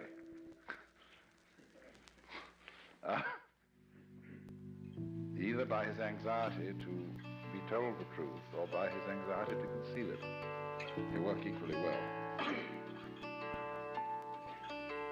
Now, but there is, you see, underneath the astrological notion, a sound idea that the true map of the soul is the picture of the universe surrounding the individual. It isn't necessarily your soul is not the picture of the universe just at the moment when you were born.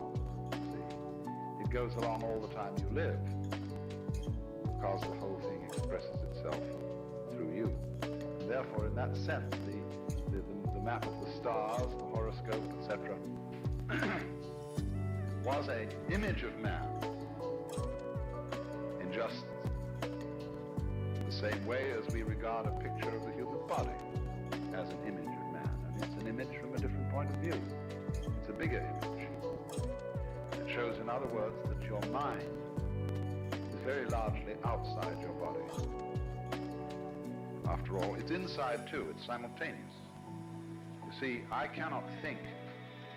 I can't have a mind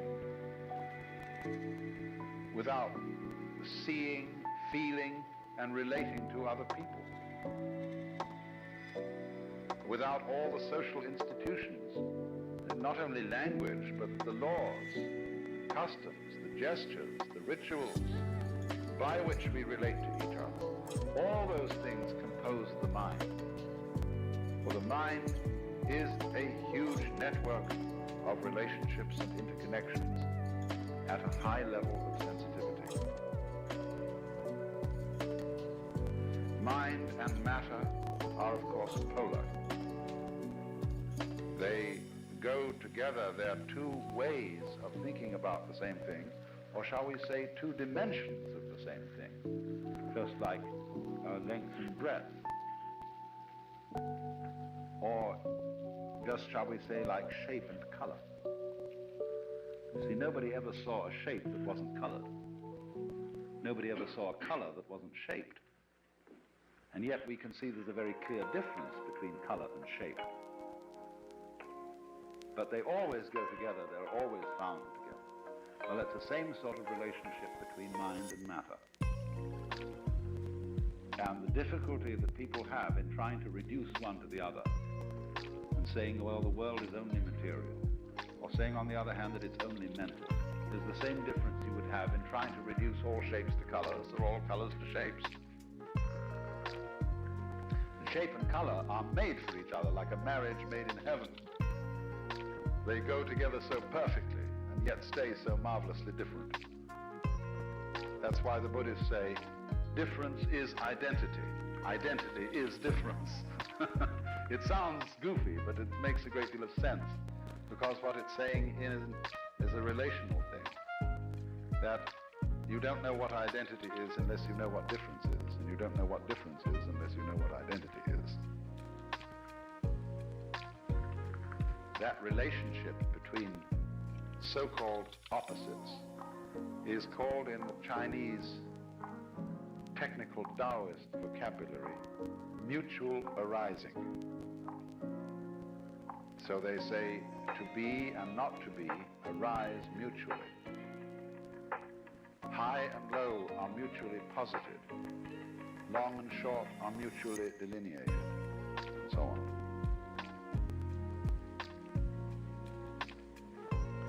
Now,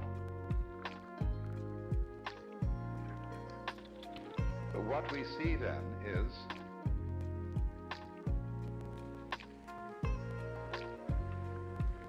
the totality of the cosmos focused at each point, you see, gives rise to the illusion of the independence of the point from the whole. Just as the human being, by virtue of having an enclosed epidermis, and to be able to walk instead of having to be rooted to the ground, presents the illusion of being separate. And so that's why I asked Vada to do these demonstrations last night, because he showed visually the interdependence of the figure and the background, and how the two play together, how you can switch from paying attention to one to paying attention to the other, and in each case it's significant. That is an art that we have lost in our day-to-day perception of life, and it leads, practically speaking, to the serious problem of ecological blindness. That is to say, to the ignorance which most human beings seem to suffer from, especially in our culture, that they are inseparably related to their physical environment. It looks as if we aren't. It looks as if we can go out with bulldozers and insecticides and every kind of a gadget and make over our physical environment as it suits our whims. But then we discover to our consternation that we've upset all sorts of balances. That the house we made such a nice flat lot for on the hillside suddenly slides down the hill when there's a rainstorm because we took away all the shrubbery that was binding the hill together. And you know, this happens in Hollywood every day. And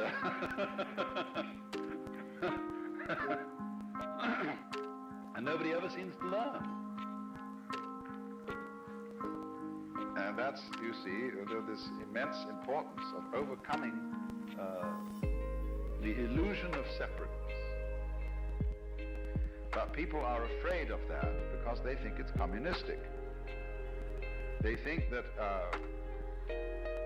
the grand style, the great thing about Western civilization is its stress on individual personality and its value. And that we have created the ideal of personal integrity. That is to say that the most important thing in the world is the individual. All collectivities, corporations, states, and so on, exist as servants of the individual. And if they get in his way and they interfere with his private enterprise, whatever that may be, it's a bad thing. Man, the individual, is the crown of creation from this point of view. And therefore, when anybody suggests that individual man is not what you thought was an individual, but is in some way united with, grounded in the totality, then if you're this kind of rugged individualist, you mix up your vocabulary and you call the totality the collective. Now, the collective and the totality are two completely different things. The idea of collectivism is based on individualism. It's the idea that the society of mankind and the physical environment beyond it is a collection with nothing of the kind. That's the idea of cosmic flotsam and jetsam that all floated together into a collection. And that's the obverse of individualism. You know, American individualism is the same philosophy as Marxist collectivism, seen from the other side, because they're both based on the same erroneous sensation of individuality. Now, what people don't understand is that a complex and interesting personality is not a matter of being isolated. It's a matter of being deeply connected with and aware of one's relationship to the whole surrounding cosmos. Let's suppose that I'm preparing to make a date with some lady, and she's such an individualist that her thoughts are only occupied with herself. She never thinks about anything that isn't herself. But she's an awful whore. She has nothing to say. She's not interested in any books, in any landscapes, in any works of art, in any literature, in any other people. She's a total bore. But the more, on the other hand, she would be interested in all those things that are supposed to be not herself, the more of a colorful personality she becomes. So the rule is to get away, you see, from these ideas of the individual as finding his individuality and uniqueness through independence, but rather finding his individuality and uniqueness through being related. Because you see, that's what makes it. Look at the word relation from another point of view when we talk about our friends and relations. Supposing I come across some individual who I can't make out what kind of a thing he is. I can't make out where he came from. His accent isn't American, it isn't British. It isn't particularly Middle Western. It certainly doesn't have the overtones of New York or New England. He just talks flat. And as to his style of clothing, it's utterly nondescript. Well, I think this is pretty much of a bore. What I like to see in an individuality, in a physical individual, is ways that I can relate him to his ancestry. That he has this little subtle accent, or this mannerism, or this eccentricity, or whatever it is that connects him with a great background, see? But it's his connection with his background that makes him so significant. If I can't see that connection, he becomes uninteresting. So, there is no thought in this approach to devalue the individual. What really does devalue the individual is any kind of religious or political philosophy that overstresses his isolation. And this is something that Californians in particular need to take note of. And because many people feel, you see, that the development of technology and of centralized government is a direct threat to the value of personality. Well, in some ways it is. But that is only because technology is being developed by personalities who don't understand what personality is. They're working on the old individualist - collectivist point of view. They're the same. So then, you see, this is then the illusion created that the individual is operating all by himself, that actions and thoughts and deeds proceed solely from inside his skin, so that we can say, there's where it started. You see? Well, that's the game of praising and blaming. The game of who started it, who can we give candy to, who can we bang on the head. In other words, somebody has to be it. As in The Farmer in the Dell. Oh, and finally you get the end, the cheese stands alone, the cheese stands alone. I heard the day the cheese stands alone. Well, why? Who started it? The group.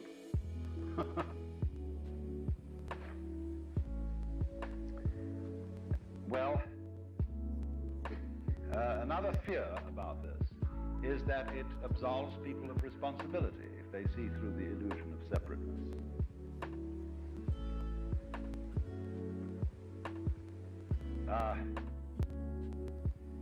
The truth of the matter is, actually, that no philosophy of history has really succeeded in making anybody more or less responsible.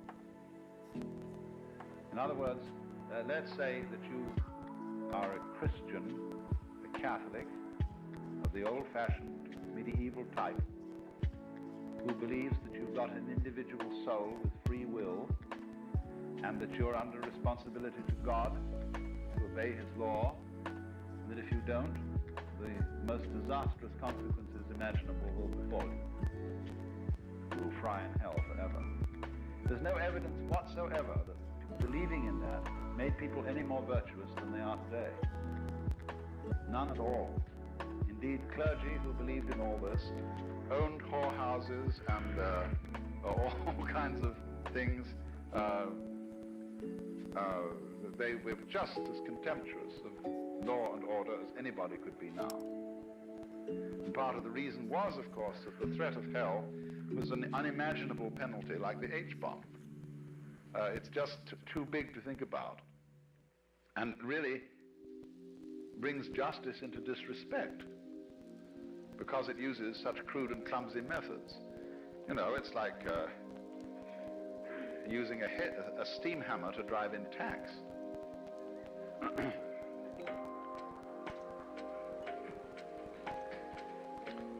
Responsibility is a thing like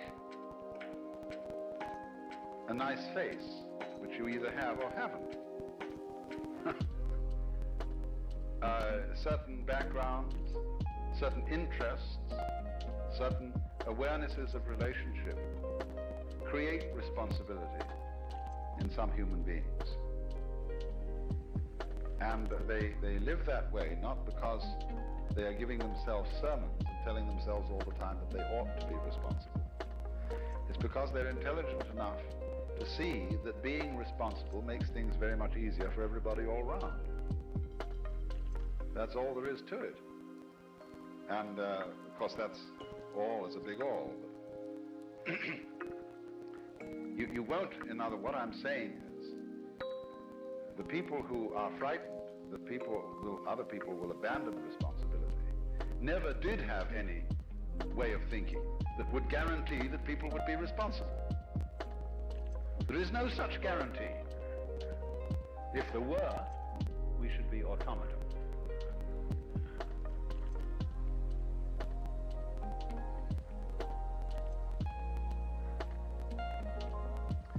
Now, I want to switch to another aspect of illusion.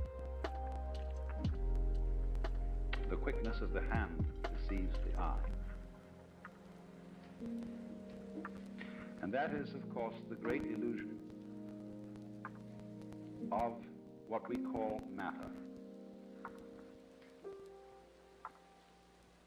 Density, impenetrability, opacity.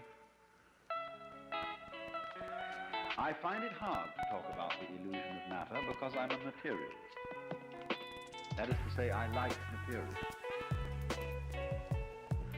And though I may seem to you to be quite self-contradictory, for example, a wine should have body. Pure alcohol doesn't.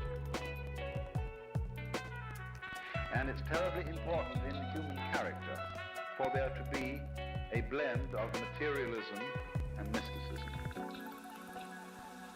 between sensuality and spirituality.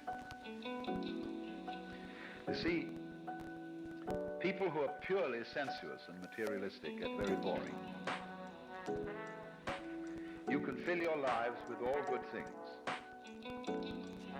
with Alfa Romeos and hi-fis and wonderful cameras and girls with beautiful bodies and Chris Crafts and dry martinis and Chanel No. 5, you know. And after a while, if that's all you've got, it gets sickening and the bottoms begin to feel like plastic and the martinis taste like medicine. And somehow, you get a distaste for life, and even for mountains and trees and waters. And then on the other hand, the purely spiritual approach to things is too rarefied, too earnest, too abstract, too purely Euclidean.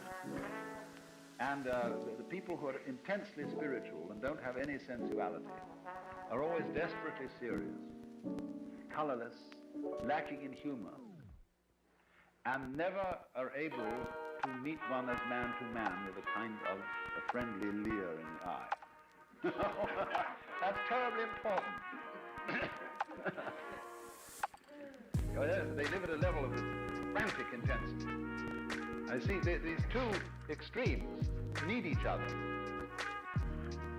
Say spirituality needs a beer and a loud burp, and sensuality needs a rough blanket and a hard bed and a cold night with the stars, to wonder about. The sensualist as such, the materialist as such, has no wonder, and the mystic, the pure mystic, has no body. He's pure alcohol. Spirit.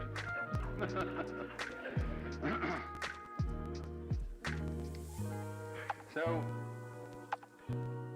if then one should say that material is an illusion, this seems to be selling out to the spirit people and to the mystics. And so Christian scientists are, and generally speaking, as personalities, totally lacking in materialism. They're prissy and lacking in color, and their churches are very, very disagreeable. They're all reading desks, and they're too bookish, and they have no ritual, no ceremonies, no verb, you see? It's all ceremony. And likewise, when people get the wrong idea about Hinduism or Buddhism, they go into this same ultra-mysticism. They start disbelieving in all material pleasures as crutches. And it's very bad to have crutches, you see? You shouldn't take aspirin when you've got a headache. You shouldn't wear glasses. You shouldn't show dependence on anything. You mustn't like your food too much, because that's becoming gluttonous. So you eat very plain food, which is not spiced, and you eat it out of the sense of duty. That is to keep the body functioning. You drink only water, because other drinks might cause certain dependencies and give you too much pleasure.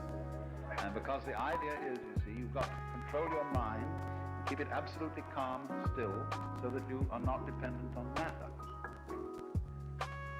And that's altogether the wrong approach, because, it is a game you could play. It is one of these possible things. You can play the Jehovah's Witness game, play the three-seed and the Spirit Baptist game. All these are various things which you can play, just as you can take up a hobby for bridge or fishing or something like that. But what happens is, you see, that the notion that the material world is an illusion is turned into a judgment of value. If it's an illusion, therefore it's bad. I ought not to be under this illusion. Well, the reality of the matter is that if you see that the material world is an illusion, you can enjoy it a great deal better than if you think it isn't.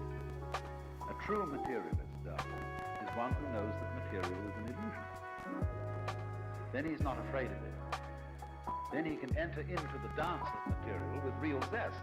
Because you see, if you're a false and a fake materialist, what's happened? You borrowed money to buy yourself a Cadillac, an impressive house, ranch style, with a picture window, and a patio and a swimming pool, and you bought a lot of stock, and you somehow wangled the money and borrowed it, and you keep lying awake nights wondering if you're going to make the payments.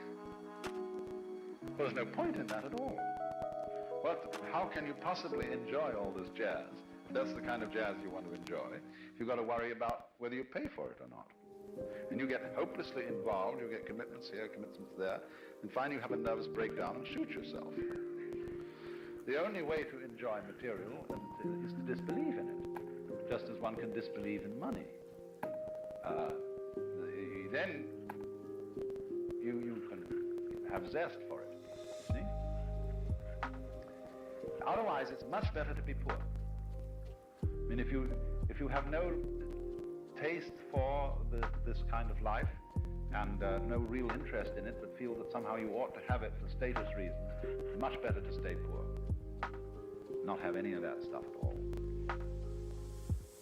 So, then this is the important thing I'm trying to say.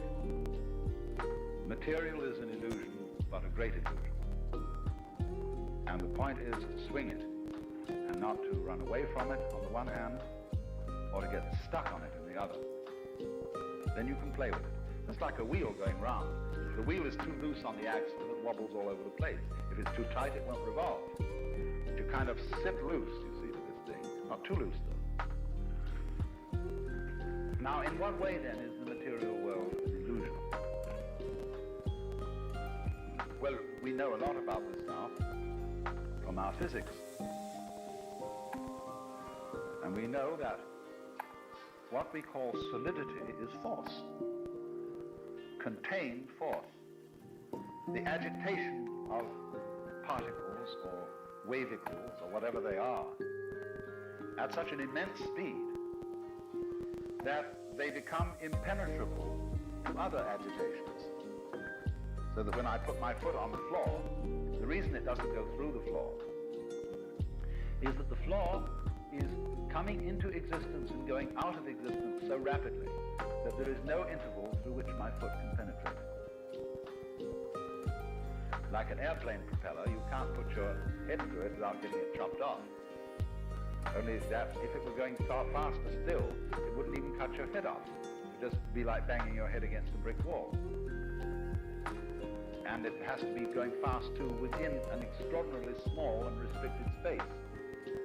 The airplane propeller is whizzing around through a considerable space in relation to the size of the head.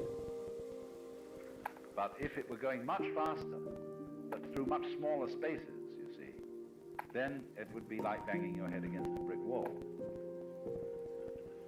So what we've got in our so-called physical objective world is a behavior of energy where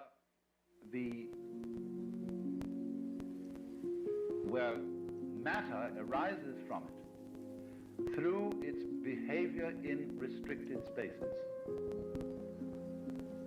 Density is a quality of space rather than a quality of matter. You see what I mean? I gave the illustration of the airplane propeller to try and show that. So that all this is an electronic, diaphanous world, very similar to other creations of electronic patterns, the dance of forms on the TV screen, the rainbow, the aurora borealis. It's all fundamentally like that. Only we are of the same kind of jazz, you see. Our bodies are this dance too. And therefore, the physical world feels real to us. In other words, it feels solid because we're something of the same kind. If we were on a different wavelength, we'd walk right through it. In the same way as radio waves come right through the house. They are of such a nature that they can penetrate the spaces, the interstices, or in some way jazz signals through. And but we are on the same wavelength, you see, as the wall, and so don't go through it. But nevertheless, the whole cosmos is therefore a function of energy, or you could say of light, something like light, and therefore we and it are all diaphanous. Now, it's easier to see that if you live in a medium where things aren't so dense. There's only one other creature as intelligent as man, and this lives in a medium that is less dense, and this is the dolphin. The dolphin is a mammal. Many millions of years ago, it seems the dolphins were living on the land. But they are very clever. And they decided that the land was no place to live. Because getting food was difficult, and you had to lug yourself around, and there were many, many bad shows about the land. It had very curious changes of temperature. It became unspeakably cold and unspeakably hot, and you had, in fact, to work. Well, no sensible person ever works. I never work, I get paid for playing. And everybody should do that. That's the mark of an educated man, is that eventually he gets a job where he's paid for playing. And a worker or a proletarian isn't necessarily a poor man. There are lots of poor, a poor man like, say, Selig Morgenrath or Eric Barker around here, they're not proletarians. A proletarian is a person who is fettered to the process of work. That is to say, to doing chores every day that he really doesn't like and that aren't in the least interesting in order to go on living. So the dolphins decided this is ridiculous, this land existence, and they went back to the water. And it's pretty easy to fish, you see. There are plenty of fish in the water and things to eat. Because we know the ocean is the greatest food supply in the world.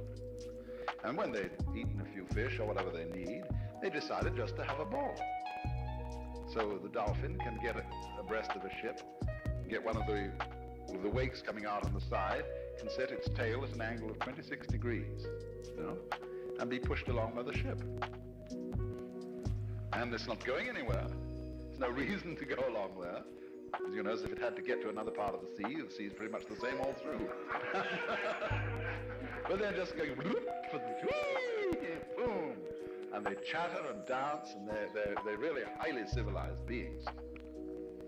And so, please don't anybody ever kill dolphins or be unkind to dolphins, because they're exemplary, high-minded creatures. And we shall soon discover this. As soon as we can set up communication with them, they will tell us all about it, and we will then invent a new style of civilization based on frolic.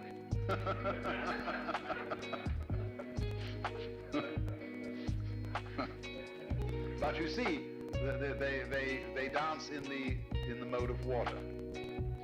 Now, human beings, as Toynbee has pointed out, as their civilization progresses, they begin to lose their roots. And they are less and less tied to the land. They go into the air.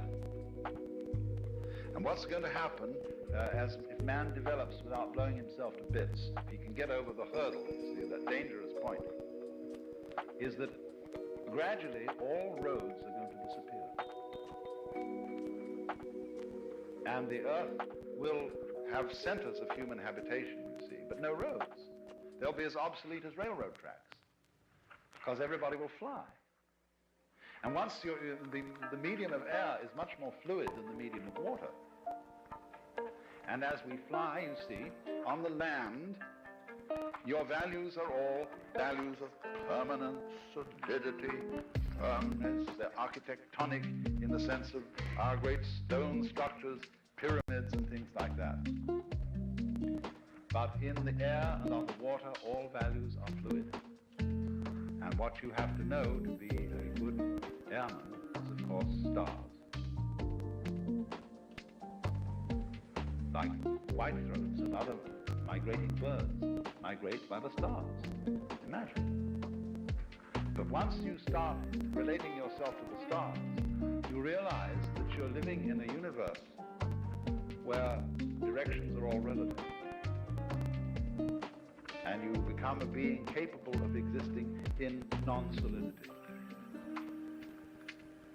And that's why Buckminster Fuller, believed that all techniques and really all culture came from the sea. The men who first learned to sail were the wise men. He has a fantastic idea that there were initiates, great priests who were ship's captains. and that although some of their humble seamen didn't know all the secrets, these priests were the first people who knew that the world was round, and that gives one an entirely different theology, you see, than if you believe that the world is flat. And so from the priests of the ocean, the landsmen learned how to use cranes, blocks and tackles, how to build, what a good house an overturned ship made. And so to this day, a cathedral has a nave as its central auditorium, nave from Latin navis, ship, showing the connections between ships and the first temples. So Fuller goes on to say, now if you're a good architect, as the ancient architects learned from the ocean, first thing you should do when you get through architectural school is go and work in an airplane factory. And understand the beautiful thing that man has made in a fine, fine airplane, which is as great as a bird in its own way, because that's the architecture of insecurity. And that really lives with insecurity. Well, let's have an intermission.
Just a short resume about this morning.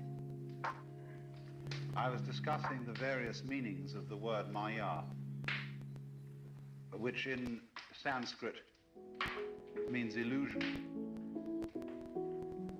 or at least that's the way it's generally translated. And I was trying to explain that it doesn't necessarily mean illusion in a bad sense. When we say a person is suffering from delusions, hallucinations, and so on, it's always a put-down word. But Maya is not so necessarily. So I showed you how it has the meanings of measurement, as when we pretend that the world is divisible actually into feet or inches or hours or seconds or degrees, and divide things from each other by these measurements, that is to say, by the cutting power of thought. Thought, in the Latin scio, means to cut. And so thought is, you see, what you have to understand is that everything is really a think. A thing is a unit of thought in the same way as an inch is a unit of measurement. We divide the wiggly, continuous, wobbly, wild, Rorschach blot of the physical universe into things so that we can think about it. And one thinks by a process which is essentially the calculus. Calculate. Calculus, what was it originally? Using pebbles to count. So the word calculus means a pebble, originally. So I remember something, 1, 2, 3, 4 times, 4 pebbles, like using your fingers. Rosaries have been used for this purpose. And so later the abacus is a kind of amazing rosary. That's calculation, you see. Pretending that the world is a collection of bits. But the world isn't a collection of bits. The world is continuous in the sense that every bit of it is interrelated as much as a human body. You realize, you know, if you magnify the human body to an enormous degree so that you are looking at its individual molecule, one molecule of our body is the size of my fist, say, you know, magnified to that size. The next one would be the other side of the room. Now what joins them together? I move my hand, all those vastly separated molecules all move together. They haven't any strings tied between them. And it's the same way when the little birds fly. In my boat in Sausalito, we have a lot of little tiny sandpipers. And they fly having one mind. They become a total organism when they fly. They change direction instantly. I mean, it isn't that they turn like this and follow the leader. They're going like that and then they go like that. And they're only individuals when they start pecking on the mud. Then they wander around all over the place and but the slightest movement, pow, they're all in the air again and going as one mind. Now that's how your molecules move in your hand. So calculus pretends that the molecules are separate. They're not. They're related to each other by the space between them. Space is relationship. Space is order. I remember this once, very vivid illustration. I had a friend who was giving a lecture, and she wanted to use her studio for the lecture. And she had some, those canvas chairs that you pull open like that, and they have arms, canvas back and canvas seat. You know, movie director's chairs. And she'd have got them all lined up across the room, this way, and she said, I can't possibly get all the people in. I said, wait a minute, space is order. You say you don't have enough space, you do. So I put the speaker at that side of the room, and I arranged all the chairs round the wall like that, and coming across like that. Then the next row, then the next row, and the next row, and there were far more seats in there than they had before, see? So space is order. Space is terribly important. But the Maya that I pointed out, you see, is that we ignore it. So Maya is measurement. Thinking, chopping things into bits so as to count them. Number two, Maya is play. That is to say, it's a game. It's hide and seek. The universe is playing peekaboo with itself. Now you see it, now you don't. And the basis of that is the throb of vibration. Up, then down, up, then down. It is male, female, positive, negative, light, darkness, this side, that side. See? Everything is going, and it's going so fast that it seems to be continuous. But now you see it, now you don't. See? Solid space. Here and gone. Everything is that. See, if I put my hand on your knee, and you leave it there, you cease to remember I'm there. But if I do this, you know I'm there all the time. Because each time it's renewed. So, it's play. Maya is also magic. And I gave the illustration of the theater, creating the illusion that the drama is reality. All the illusory possibilities of the theatrical art. Then I meant specifically, Maya is art. Maya is skill in creating something. And I showed how the artist can give us all kinds of different visions of the universe.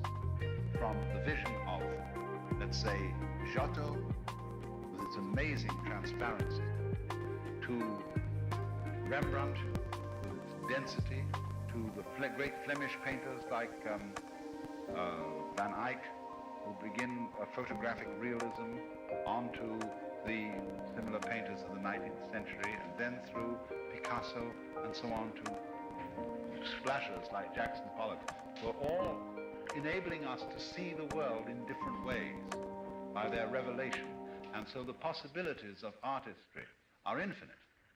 More and more artists will come and notice the world in different ways, and there are probably infinitely many ways in which the world can be noticed. Only the human mind works at a certain pace. It seems incapable of bringing more than a few at a time. It doesn't assimilate them. And then I discussed the final question. Does that mean that the world is nothing but our imagination? That is to say, going back to the analogy of the Rorschach blot, we say in testing a person on a Rorschach blot that he projects a story or a picture into the blot, and that reveals not something about the nature of the blot, but about the condition of his psychological structure. Are we going to have to say that in the same way, all scientific knowledge about the universe is a projection? You see, that's been very cogently argued. It's argued, for example, that laws of nature do not exist in nature, but are methods of measuring nature. In other words, to say that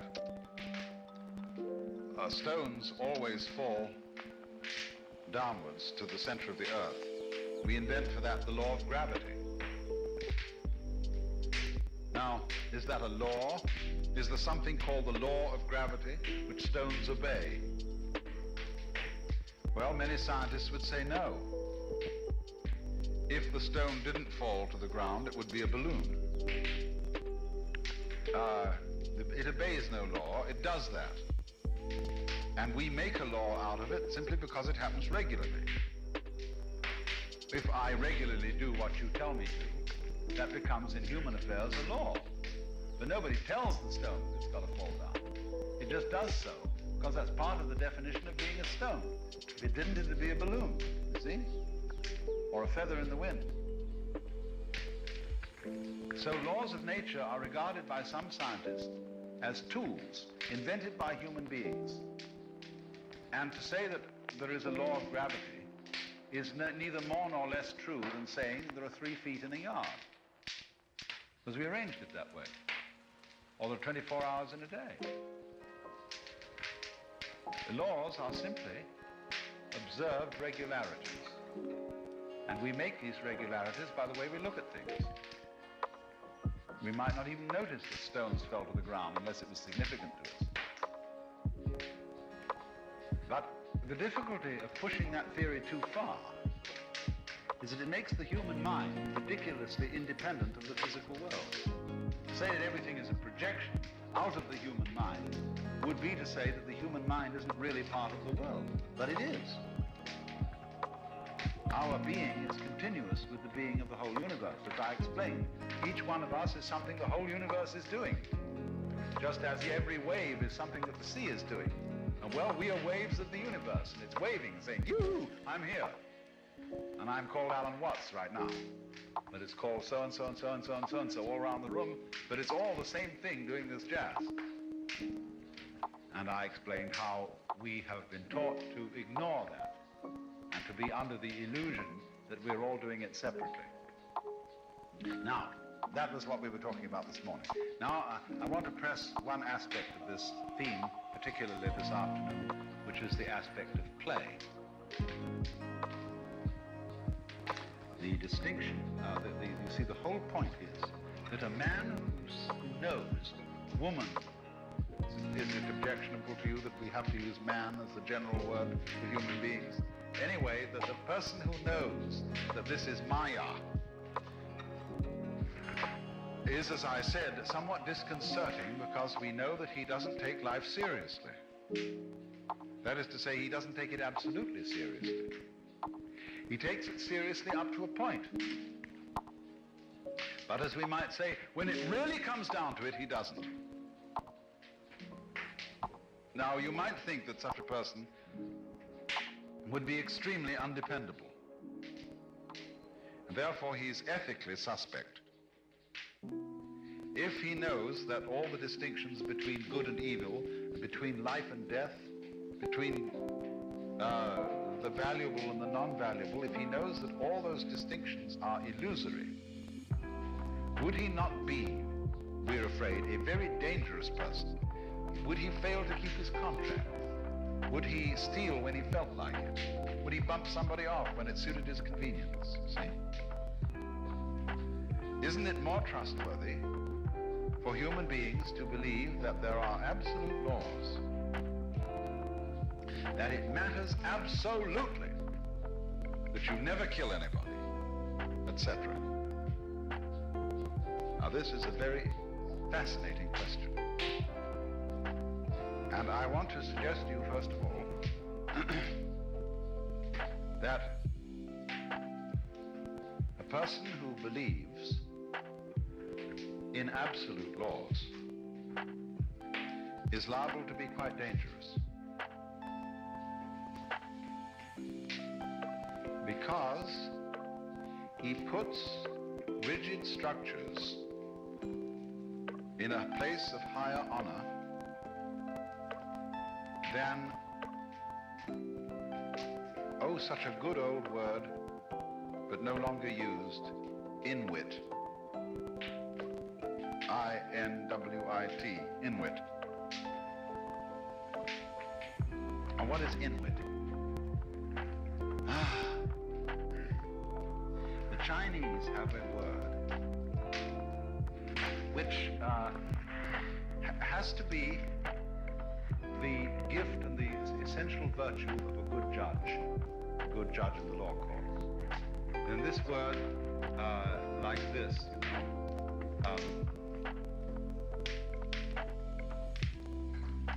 is pronounced li. There are several kinds of li in Chinese, but this one means an innate sense of fair play, of equity, which can't be written down in laws. It can't be formulated.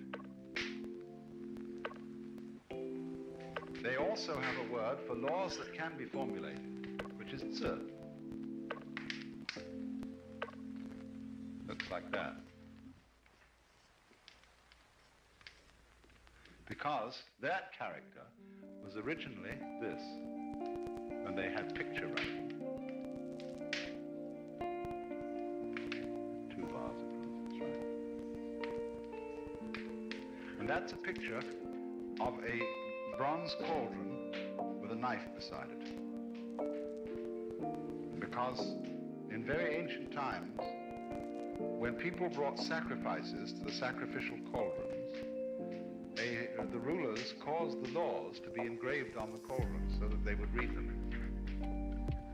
And the sages said that's a bad idea, because the moment the people know what the laws are in literal terms, they will develop a litigious spirit. They will start haggling over words. So, although there has to be the formulated law, a good judge must know a lot more than the written law. He must have a sense of equity.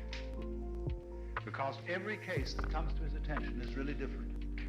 There's no way of describing exhaustively all the possible relationships between man and man.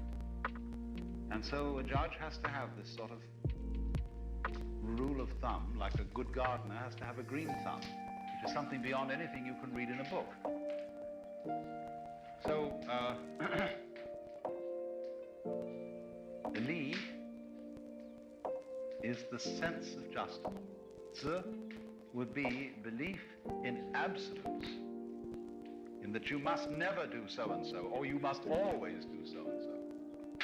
Thou shalt not. So a person who holds to absolute rules will be an inflexible fool when it comes to the test. He is reliable up to a point, but this is what you get in bureaucracy. I'm sorry to say it, but there is a especially offensive kind of usually female secretary of some government department who is utterly unreasonable, totally goes by the book, and will not, under any circumstances, do anything one way or the other beyond the letter. Well, people like that have a certain use. They have the same sort of use as machinery. machinery which is foolproof, which does the same everything every time, and it can't be changed. But there must always be some boss over this kind of person who can consider the case from a different point of view and say, well, obviously, in this case, the rules are unreasonable and they have to be altered. So you see, a person who takes the laws absolutely seriously becomes inflexible, and therefore mechanical, and therefore inhuman. No, it's like the Roman Catholics when they get on this bit about birth control or divorce or something like that. They get utterly inflexible, and they seem to enjoy being inflexible because they think it's a mark of tough-mindedness. You know, I've been most amused. There's tremendous theological controversies going on these days. I don't know if you know it. Perhaps some of you don't read these things. But I have a certain interest in Christianity. And I love reading the theological controversies. Well, there's a character called the Bishop of Woolwich in England who's written a book that stirred everybody up. Now, there's not really anything new in it, but he's just suggesting that God isn't an old gentleman with a beard. And it seems to have created a terrific turmoil. And people, though, who stand in the opposition to all this want to say all this liberal thinking is vague and therefore wishy-washy and gutless. To prove that you have guts, you've got to believe something absurd and stick to it. See? Come hell or high water, you believe that the Virgin Mary was sucked up bodily into heaven. You know, and she really went up. See? And all these other people are weak-minded because they reduce these eternal dogmatic truths to mere myths and symbols. See?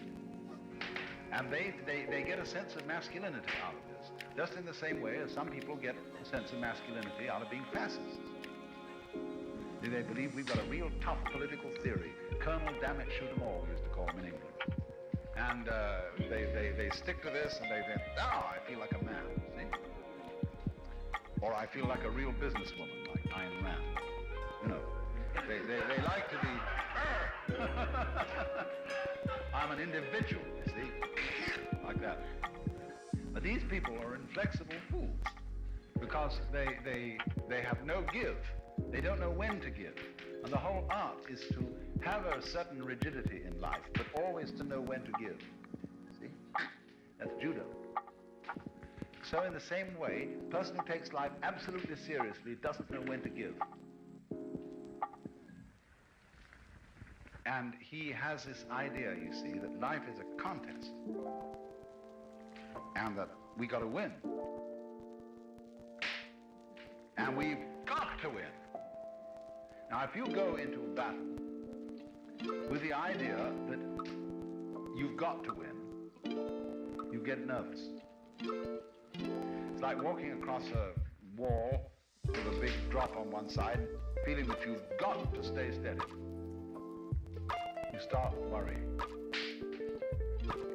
And like someone once told me when I was a boy, that there was a certain examination, and I simply must not fail it. I had to get it. You know, I got just absolutely nonplussed by the whole situation. Because, you see, you've got to have a certain flexibility, so that when you know it doesn't matter whether you win or lose, then you can really play. This is the secret of all gamesmanship. To play golf, you know, you stop caring. You've got to learn some technique first, whatever it is, but then stop worrying. How do you think you drive a car? You learn the basic things to do, and then you go zooming along. It's terribly dangerous to drive a car, much more unsafe than taking a ride in a plane. But yet we all do it. Nobody seems to worry much about it. But that's how to drive. But if you get nervous on the road, you react too fast, and you're all over the place, you're a mess and a nuisance. So you mustn't take it quite seriously. So then, the fellow who regards life as fundamentally an illusion would, on the whole, then be more reliable than the person who is in dead earnest. Because Because he has basically at his heart the most valuable human trait, which is the ability to come off it. You know, if you say to someone, oh, drop it, you know, and in the end, you see a man who can come off it, who may make a terrific case for some point of view, but has a certain twinkle inside. You see, this is a true human being, and has what Confucius would call run, spelled Jen for some reason. This is human-heartedness. And that is human-heartedness because it is at the heart of the nature of things, and the nature of things is play. Now, we contrast here, you see, the two fundamental views of life as set forward in the drama. You remember the comic and the tragic masks. The tragic view of the world is that the world is you can take it from 2 points of view. They really come to the same thing. One of the points of view is that in the tragic idea, the world contains the possibility of an irremediable disaster. Things can go wrong, wrong, wrong, wrong. And the most vivid representation of the tragic view in all history is, of course, Christianity. Orthodox, old-fashioned Christianity, in which there is the possibility of eternal damnation. That is things going wrong always. It isn't the king that it's not just a failure that you die and cease, but that you are tortured forever, without hope of respite, forever and ever and ever and ever. That's the maximum tragic view of the world. So in that view of the cosmos, things are very serious indeed, because that might happen to you. And you must not let it happen. That's absolutely necessary to be avoided. Now, on the other hand, you see, although the Hindu and Buddhist mythologies have their various purgatories rather than hells, there's one called Avicii, which is the deepest of all these purgatories.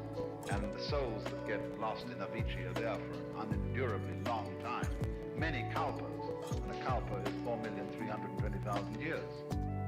But in the end, they get out. In other words, when they pay for their bad karma that gets them there, they get out and begin again. So it isn't quite serious. It's very serious, but not absolutely serious. See? And that's the difference. So in this Hindu view, the Lord,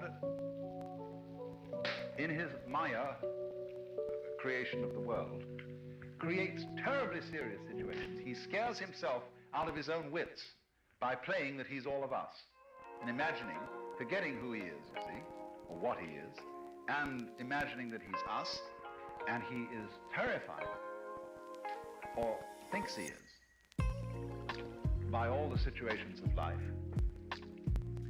And nevertheless, in the end, it turns out it was all a game. It was all hide and seek. Now what about that? See, when we think of that as a point of view, let's not ask whether or not it's true. No serious philosopher asks anymore whether things are true or not. He only asks whether they're plausible. We can say no more. It would be arrogant to say more. Truth is a dimension where we stop talking. We know things in another way than words.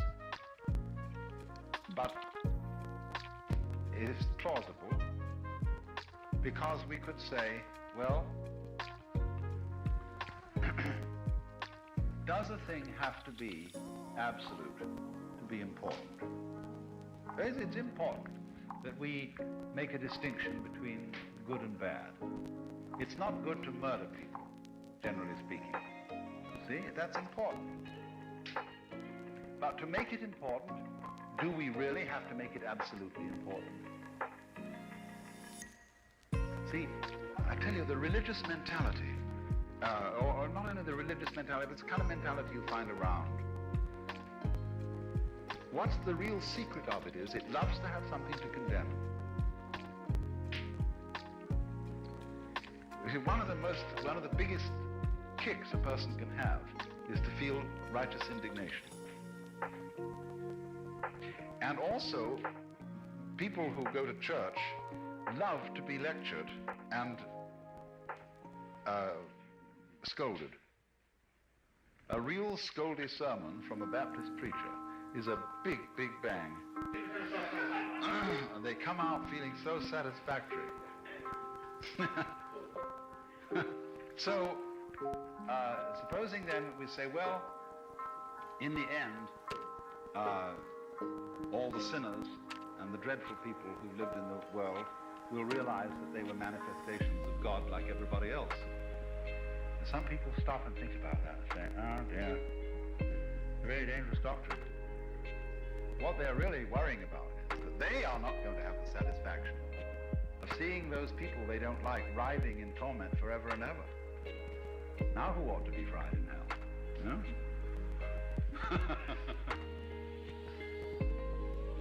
And so this is saying that if a thing is not important when it's not eternal, to say there was no point in singing a song because it came to an end. No, there was no point in marrying this girl because she eventually died. There's no point in anything that's finite in time. See? That's the argument. But it obviously is important that a song be sung, even though it ends, with a person live, even though they die, because that's the rhythm of life. So people, you see, who take this point of view, that what isn't ultimately serious isn't serious at all, are simply crude in their thinking. They just plainly lack judgment. They're like children who have to believe that 2 and 2 are always and invariably 4 because they might say one day they were 5. These children are a little whimsical.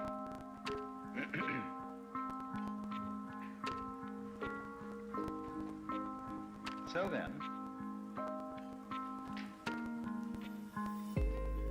the idea of Maya suggests 2 things, really, which are very difficult things for most of us to accept because they're so outrageous in comparison with our accustomed viewpoints. The one side of what it suggests is that life is not ultimately serious. If you fall far enough, you'll find there's no concrete to hit. Because you are one with a free-floating universe that has nothing outside it. I sometimes say, you know, that when God created the world, what he really did, I gave you one other version of it this morning, that he said, have a ball. What are you going to do with this ball? There's nowhere to put it, nothing to bounce it on. You can't get lost. There it is. It's the ball of being, you see. Have a ball. See? So the thought that all this life, which is so intensely involved, tragic, struggle, is really diaphanous. It's like a dream. Would you dare believe that? This is a test of nerve. The other side to the doctrine is that you, in your heart of hearts, are really the Lord. Playing but being you. Will you dare believe that? I mean, we often say that's the touchstone of madness in our culture. The person who thinks he's God is really out of his wits. Only, of course, it depends what kind of a God you're thinking about. If you're thinking about Mr. Know-It-All, who can explain how everything's done, that would be one story. You'd be pretty much of a megalomaniac. But God, as the Hindus and Buddhists think of God, it's really wrong to use the word God, perhaps, for this being, or both neither being nor not being. But in their idea, You see, the Lord doesn't have to know how things are done. He just does them. The same way you grow your hair without knowing how to. And so the person who realizes he is the Lord in disguise does not therefore claim to know all the answers to all possible scientific questions. But the conviction, you see, that you are somehow within the inmost depths of your being, the works, the reality of everything that there is. See? You are it. Tat tvamasi, it said in Sanskrit. That art thou. Now, is that... see, these two things. It isn't serious, and you are it.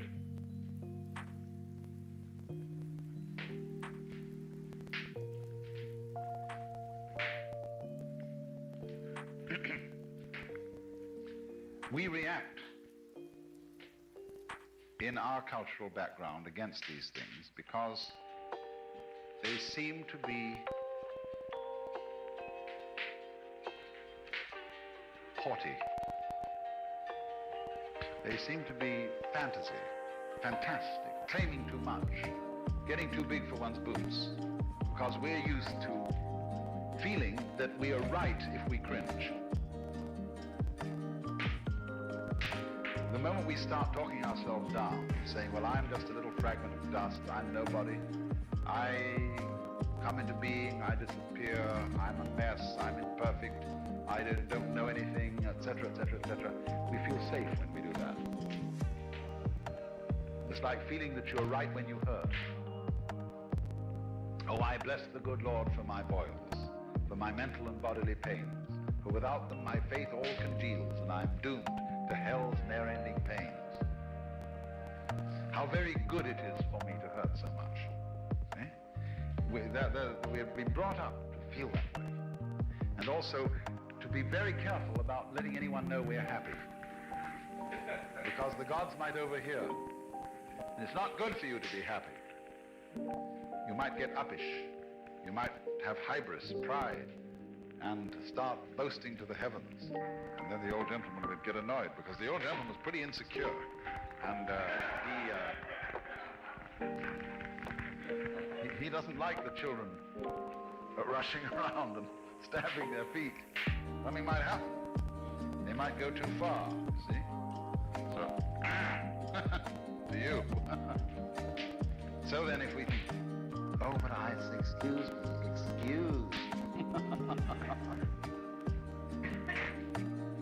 Pardon me for having the disgusting effrontery to exist. But you see, this is fake. It's as fake as it can be. It's phony. It's another kind of pride. How good I am at being humble. Huh? And it's terribly dishonest.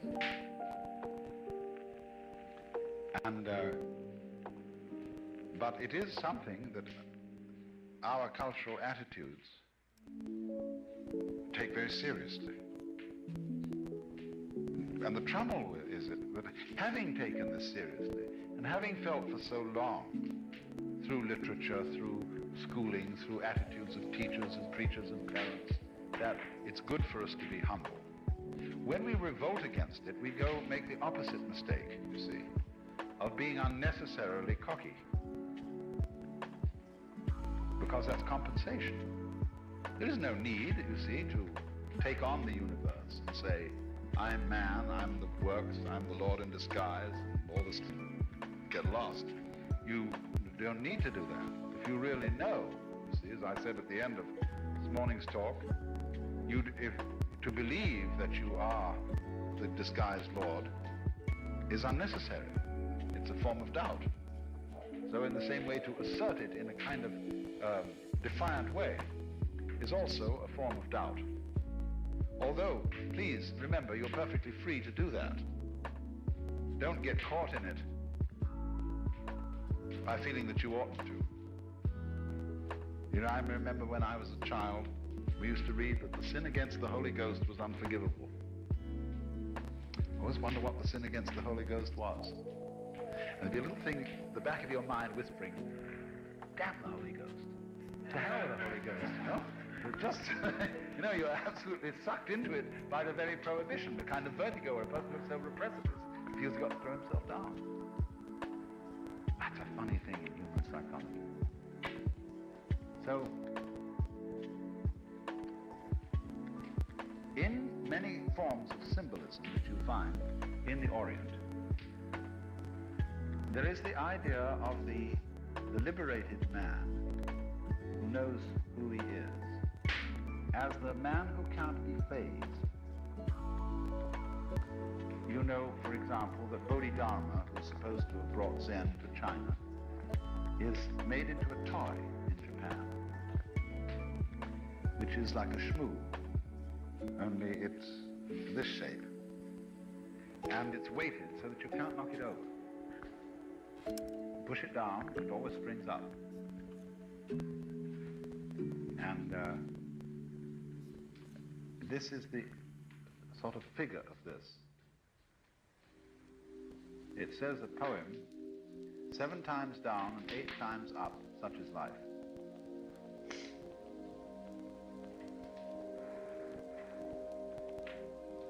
Or it may be the image in Hindu literature of the tightrope walker. The man walking the path of the razor's edge. It's the balance again, you see. But the Bodhidharma is in a way more flexible. He can be pushed right to the floor, but the minute you let go, he's back up. Or the Taoist image of water. You can squeeze it, you can jump on it, you can cut it, but you can't let it. It always comes together. Look, for example, I gave the illustration this morning of a human being as something like a whirlpool in water. Constantly changing, but always the same. Now, what happens if you chop up a whirlpool? You can smash it, you can put your fist through it, and you can make it disappear for a while. But after a while, there's the pattern again. See? So in the same way, we think we can solve problems with violence. We think that killing people is an answer to a problem. It's only temporary. As if you knock out, say, a Hitler, another one comes up. Because you haven't understood the problem of this sort of manifestation. Anything that's destroyed with violence eventually recurs again. Because the persistence of life in its continuity is a persistence of patterns. So long as for example, the principles of surface tension hold true, or the principles of crystallization, you're going to get crystals everywhere. Anywhere in the universe, you're liable to get a crystal of something or other. Well, life is the same kind of thing. It's a pattern, which is going to keep cropping up. It doesn't matter how long it has to wait. 1,000,000 years is nothing. You blot it out here, it'll turn up somewhere else. It's only a matter of time, because it's in the nature of the patterns.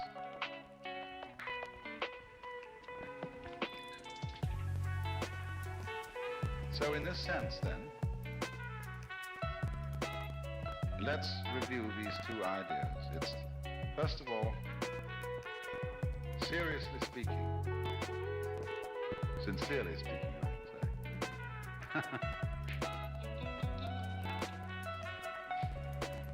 Is it demoralizing to believe that it's all play?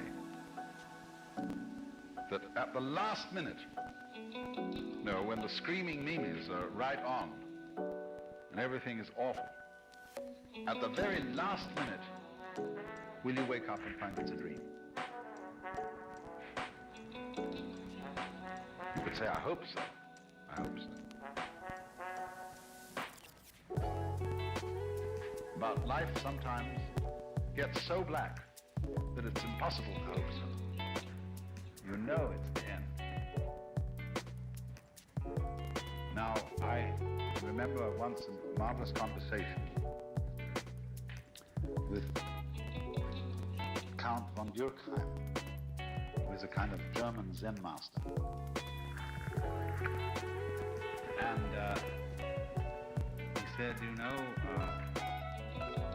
during the war, people have the most utterly soul-searing experience. Said the three general kinds of experience. Of course, in the air raids, when you heard the whistling bomb right above you, and you knew that was the end. But sometimes it was loud. And it didn't go off.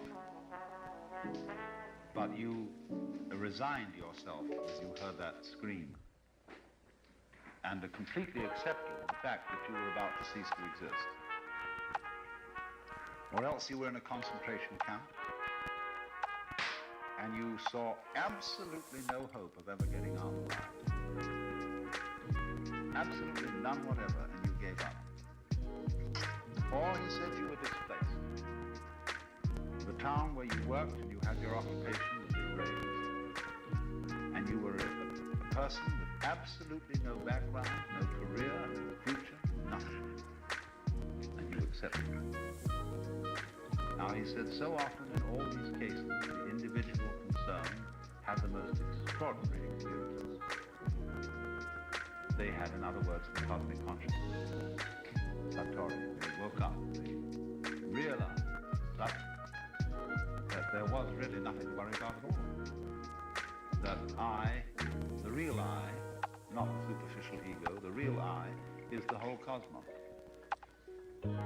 Then he said their friends, they tried to explain this to their friend afterwards. And their friend said, oh, you're crazy. You were under such strain that you got a little touched. And so they would try to forget it and put down this experience. He said most of my work is in reviving this and telling people that this is an authentic experience. So that's what I mean, that the gamble, that it isn't really serious. If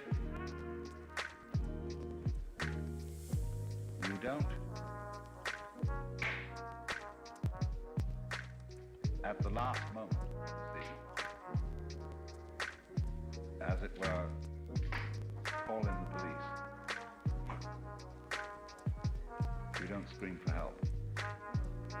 I'm using that as a metaphor. To accept, well, I'm going to die. See? That's it. There's nothing to hold on to.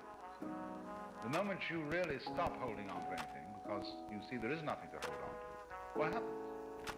You become the ball. Now the ball doesn't know where to bounce. You become the ball. There's nothing to hold on to. But you can only see that when you're not holding on to anything. When you've given up. Resignation, whatever it is. In other words, that urgency to succeed, to be something, to get there, to make it, to be right.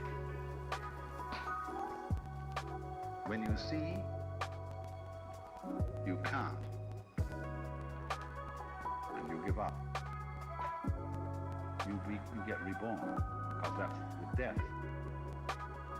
The real meaning of going to heaven after death has nothing to do with literal death. It has to do with this death.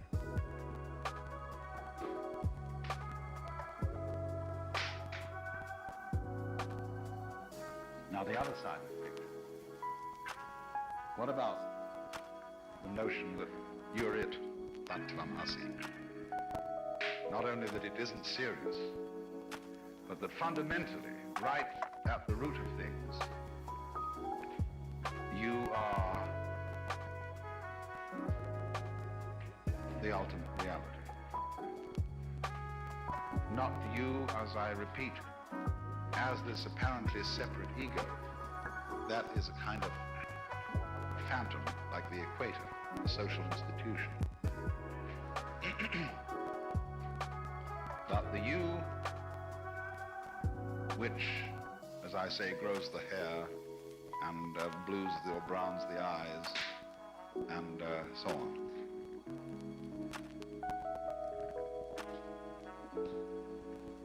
Now, the difficulty that this presents to our common sense, and it does present a difficulty to our common sense, is that we've all been brought up to feel alienated from the world. in the sense that it is something we came into, and it is something that we confront. A meeting.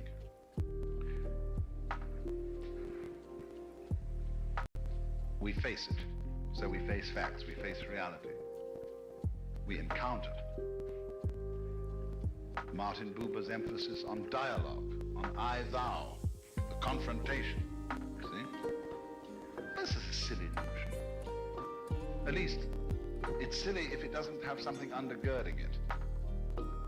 You can't have a dialogue between two people who don't speak the same language. In other words, you can't have a relationship without an underlying unity. You can't have a battle even between the tiger and the shark because they have no common ground. And Tweedledum and Tweedledee agreed to have a battle.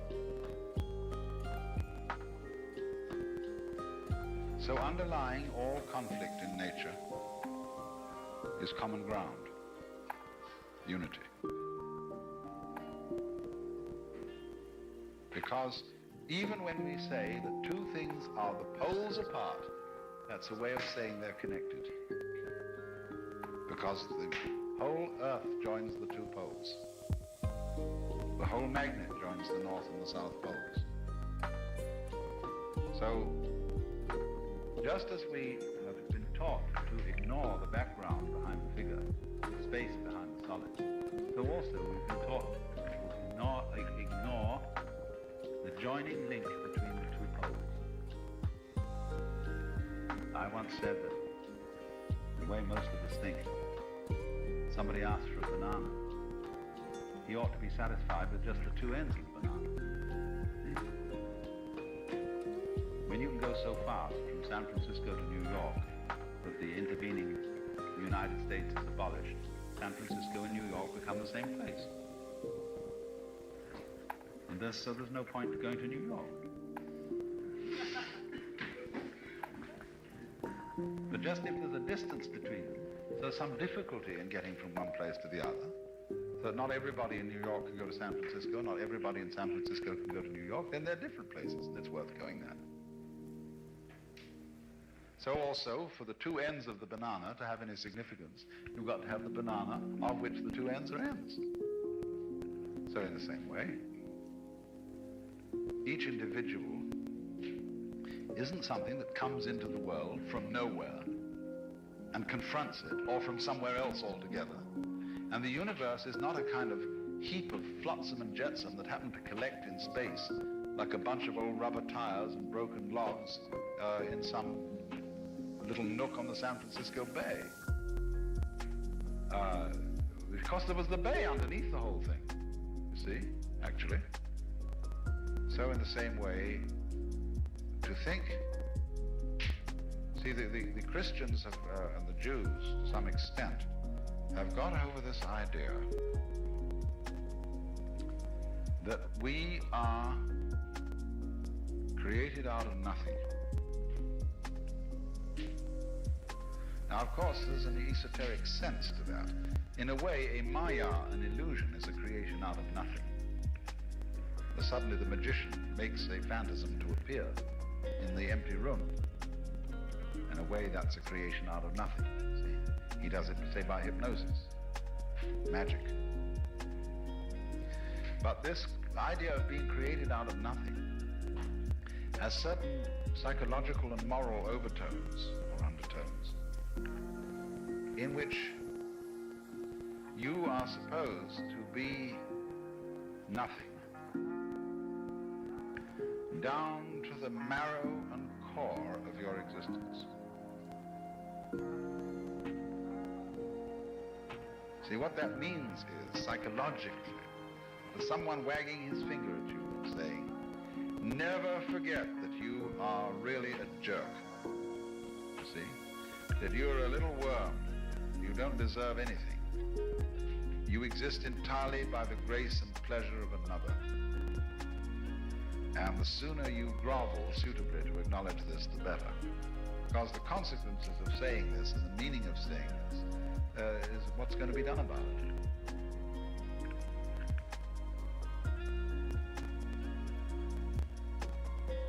But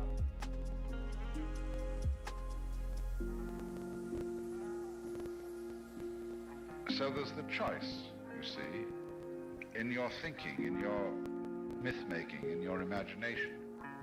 Do you want to settle for a completely schizoid universe in which there is a gulf between the Lord and the illusion, the Brahma and the Maya, so total that forever and ever the one is not the other?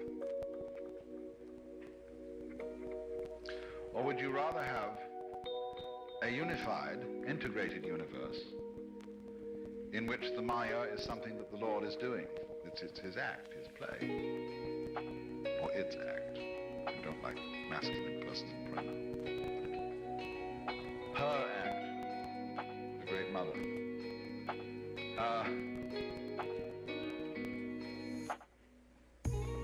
And it seems to me that these two views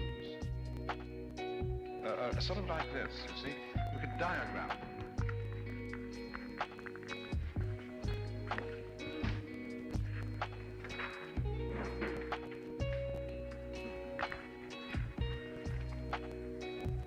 See, one person is looking at the universe this way. Here's the domain of existence, being, and everything comes into it, thus, from nowhere. See?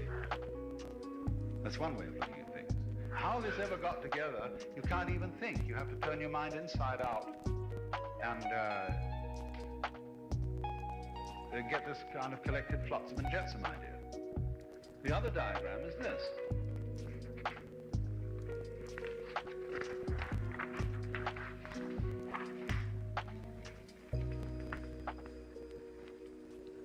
Here again is the domain of being. But it's like a star, it radiates. The whole of it radiates each individual point of focus. You see? Now there you've got an integrated situation. And that's what things look like. Stars look like that, crystals look like that, octopuses look like that, spiders look like that, human beings stick out like that. It all works that way.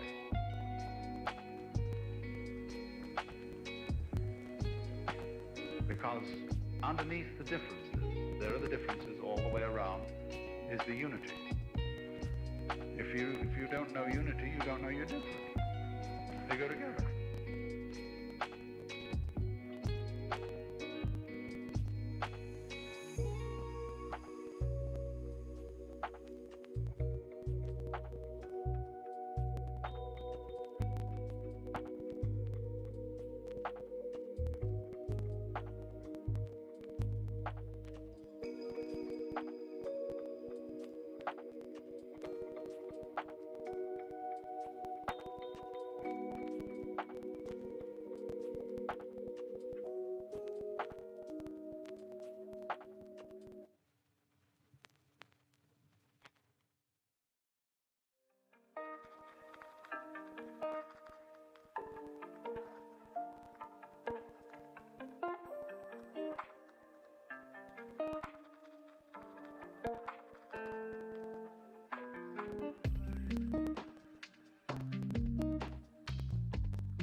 We discussed basically the distribution of these psychoactive plants with a history of shamanic use, and then discussed a little bit about the history of them. And I didn't really finish with that because I want to stress that this I think what we talked about this morning is we got them all to a good place. We got them all to paradise in Africa with clear vision, much food, and plenty of horsing around. And then we broke for lunch. The forces that created that partnership society in prehistory, the forces that allowed the emergence of a non-male dominant social style, were the same forces which then eventually destroyed it as well, because it was nothing more than climatological change is what was happening. As the African continent became drier, the grasslands retreated, the water holes became less frequent and further apart, and the mushroom came under pressure because of increased dryness. And at that point, I think probably the mushroom festivals became less and less frequent. The whole thing became more tenuous, and there was great pressure then to try and figure out how to preserve the mushrooms through the dry times of the year to have them available for ceremonies. And I think that it's the use of honey as a preservative that really set the stage for things to go wrong, because honey turns into a psychedelic compound on its own if you do nothing to it but leave it alone. It ferments, it becomes mead, and mead is a primitive kind of alcoholic beverage. So over several millennia, what began as an ecstatic mushroom cult turned into a beer cult, a cult of alcoholic intoxication. And then you get the same shift of ratios that you see in our own society. I mean, how many women in our own society have their first sexual experiences in an atmosphere of alcohol abuse and misuse? The two almost go together, and less in the 20th century. I mean, before the 20th century, it's almost possible to imagine nobody got laid for 1,000 years in the West without being pretty juiced up, because it was pretty unappetizing, I imagine. So this is a way in which sensory modalities and emphasis on different aspects of psyche change over time without a culture even being aware of it. And then I talked this morning a little bit about the fall into history, the neurotic dysfunctionalism that characterizes historical existence. And I think it's worth going back to that, because some people have the idea that psychedelics are a kind of instant psychotherapy and that they address the concerns of the individual, but they're not concerned to link it up to history, to see what it was for us in the past and what its absence has done for us. I think that the whole phenomenon that we call the fall into history is the scenario of abandonment that we underwent as we broke the umbilical connection to the Gaian matrix of organic life. That's what we were embedded in this African context. But when Africa dried up and we moved out of Africa and into the Middle East, we then were transformed from nomadic pastoralists into primitive agriculturalists, and then later city builders, and the entire pattern of male dominance and anxiety is set in place.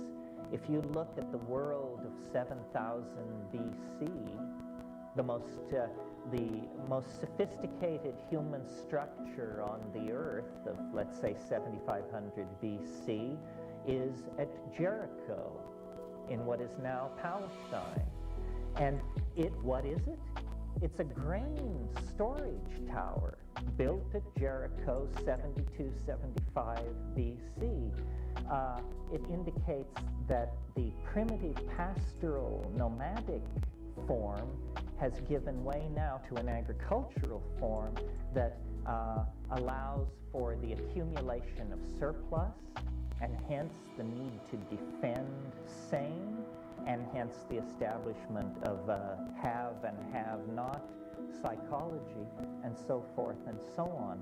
So all of the institutions that we now must attempt to reform and grapple with began then.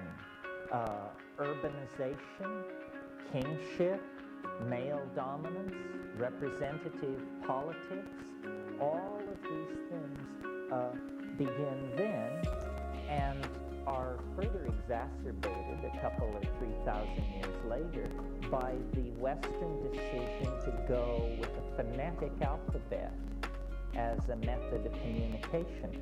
See, a phonetic alphabet further removes you away from anything concrete or real or related to nature. There's no ideogram, there's no glyph, there isn't even a rebus. There is simply an abstract symbol which stands for a sound. I mean, this is about as far away from the hands-on approach of language that you could get. Well, the culture that made these decisions, which is our culture, the culture of Europe and the ancient Middle East, has evolved into the dominant culture on the planet and has put in place institutions like science and so forth and so on. Our metaphors have grown ever more cogent in their ability to manipulate matter and energy as they have evolved less and less relevance to ourselves. So now we have ideological systems of tremendous power that none of us can understand or relate to. It's a kind of an odd relationship to knowledge, since knowledge is supposed to be an experience of empowerment, not an experience of disempowerment. But our society has done it differently, and so we all wander around with a sense of disempowerment because we're surrounded by accomplishments that we couldn't possibly duplicate. Well, I mention all this because I think that it shows where the solution lies. If we were in balance 15,000 years ago, and it was achieved through the use of psychedelics, de-emphasis of the ego, non-existence of the nuclear family, and the suppression of the concept of ownership, we should look at these as possible styles of existence that might be put in place in the future. That's this psychedelic society that you've heard me talk about at various times. Well, that's probably enough on that. Bill, you thought so too. When I said we'd look at the geographical distribution, the history, and then the phenomenology, I thought that we would put most of the phenomenology of the thing in here, in this section, because it's important to establish just what we're talking about, and also to empower people to describe their own experiences, which are often so peculiar that unless there is a group such as this, a person tends to just define themselves as starkers. I mean, what else can you say about some of this? But, you know, if you're starkers and you get 10 people to agree with you, you're not starkers anymore, you're a movement. So I mentioned this morning about DMT, and I made of it the kind of paradigmatic compound because it's so brief, so natural, so powerful, so quick to recover from. And it's also a very good paradigmatic case when talking about what the psychedelic experience is like to have, because I think if you have the DMT experience on the way to the center of that flash, you'll probably have all the other ones. It seems to lie at the center of the mandala. The most startling thing about the DMT flash, and I mentioned this morning when we were talking about Jung, is how astonishing it is. That death by astonishment seems the major danger. And this is even if you're an art historian, a Jungian, an aficionado of symbols and so forth and so on. It seems to come from some dimension orthogonal to the human world. And it is not a unitary experience, the way the famous white light and all these other wordless, indescribable, elusive, mercurial things are. It isn't like that at all. It's extremely multiplistic, and it's extremely specific in its presentation. And when you smoke DMT, you have the feeling that you have burst into a place, that you have not had a psychological experience, you are not having a mental experience, you have burst into some kind of a space. And within that space, the first shock is that it's inhabited. And this is the shock I've never recovered from, because it was just the last thing I expected to find inside a chemical compound was the equivalent of a Bugs Bunny cartoon. It is inhabited by entities, is the only word to describe them. And they are, as I've said many times, they are like jeweled, self-dribbling basketballs. And there are many of them. And they come out of the background and they present themselves to you. They're literally vibrating up and down with excitement. They're faceted and rotating. And they see you as clearly as you see them. They even greet you. Some of you may recall the old Pink Floyd song, "The Gnomes Have Learned a New Way to Say Hooray." I think it's on Piper at the Gates of Dawn. It's the first album. Those Floyd fans were looking puzzled. It's because it was 40 years ago or something. Anyway, as you burst into this space, the gnomes say hooray. And they present themselves, and they are truly the gnomes of Central European fairy tales, archetypal gnomes. They are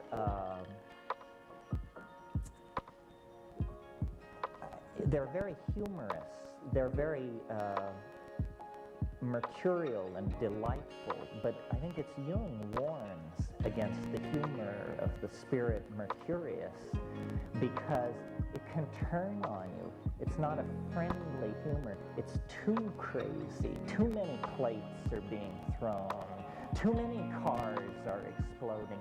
It's like a Marx Brothers cartoon that hovers just on the edge of changing from mayhem to mania, you know? Very intense. And the most striking thing to me, and really the motivation for my career, is they are displaying new models of language that have never been seen before. They sing, and out of their singing elfin chatter condense objects which look like nothing at all in this world. I mean, the closest I've been able to come to them are the eggs of Fabergé. You know, these constructs in sapphire and ivory and crystal and vitreous glass that the French designer Fabergé created. Well, these things are like that, but they're like that raised to some excruciating pinnacle of completion, because as they show you these objects, you know beyond any possibility of contravention that if a single one of these objects were to exist in this world, it would change this world forever. If a single one of these objects were to exist in this world, we would spend 1,000 years studying this object. The last time this happened was a guy gave a speech up on a hill about moral obligation. We studied it for 1,000 years. This is the same kind of thing. And these Fabergé hyperdimensional objects are themselves undergoing a dynamic transformation. They're not static objects like the Fabergé eggs. They are undergoing changes, singing, condensing other objects. These objects are crawling all over the ground in front of you, clamoring for your attention. Now remember, 12 seconds before you were sitting in a suburban living room somewhere grappling with some drug somebody wanted you to take. Now all that's gone, and here are these things. I call them tykes because I wanted to capture the sense of their childlikeness. I don't know why I called them tykes, actually. It just seemed like the appropriate thing. If some of you are classicists or students of the literature of the pre-Socratic philosophers, you might recall the 52nd fragment of Heraclitus, which says, the aeon is a child at play with colored balls. The aeon is a child at play with colored balls. And when you break your way into the presence of the aeon, it's extremely, I don't know, it's upsetting. You can't believe it's happening. There's a lot of cognitive dissonance. You could believe this if it just weren't happening to you. And there is this tremendous affection and interest in humanity, and then there is urgency, a lot of urgency. The tykes want to initiate you. They have a message, and the message is, you can do what we are doing. And what they're doing is using their voices to make physical objects condense out of the air. And they're saying, you can do this. Do it. Do it. Do it. And they're on you. And they jump in and out of your chest, which is something that is described in the Amazon, too. The hikule in the tryptamine snuff cults of the Yanomamo. They jump in and out of your chest. And they are saying, do this thing. Do it, suspend your belief. And eventually you do it. You discover that you can drop the filter of meaning, that your voice can move back several registers, and out comes elf chatter. And this elf chatter is able to wring the air in front of you like a washcloth and get alchemical gold to drip out of the air and to begin to condense in front of you. Well, by this time, most people would like to call time out so they can make phone calls to various philosophers. But there's no time out. It just keeps going. And these things have the aura of strangeness, of alienness is palpable. There's an emotion in there that we just don't have in this world because it's composed of unbelievable alienness in the presence of unbelievable familiarity. It's an ecstasy that is a coincidentia oppositorum. Simultaneously, it is both what it is and what it is not. And the human mind can't handle that. That's called cognitive dissonance. I mean, you just go into a conniption fit of some sort. Well, the very first time I smoked DMT in 1967 with absolutely no expectation, this happened to me. And it has happened every time since. And then I've had occasion to observe people taking DMT in countries where it's legal.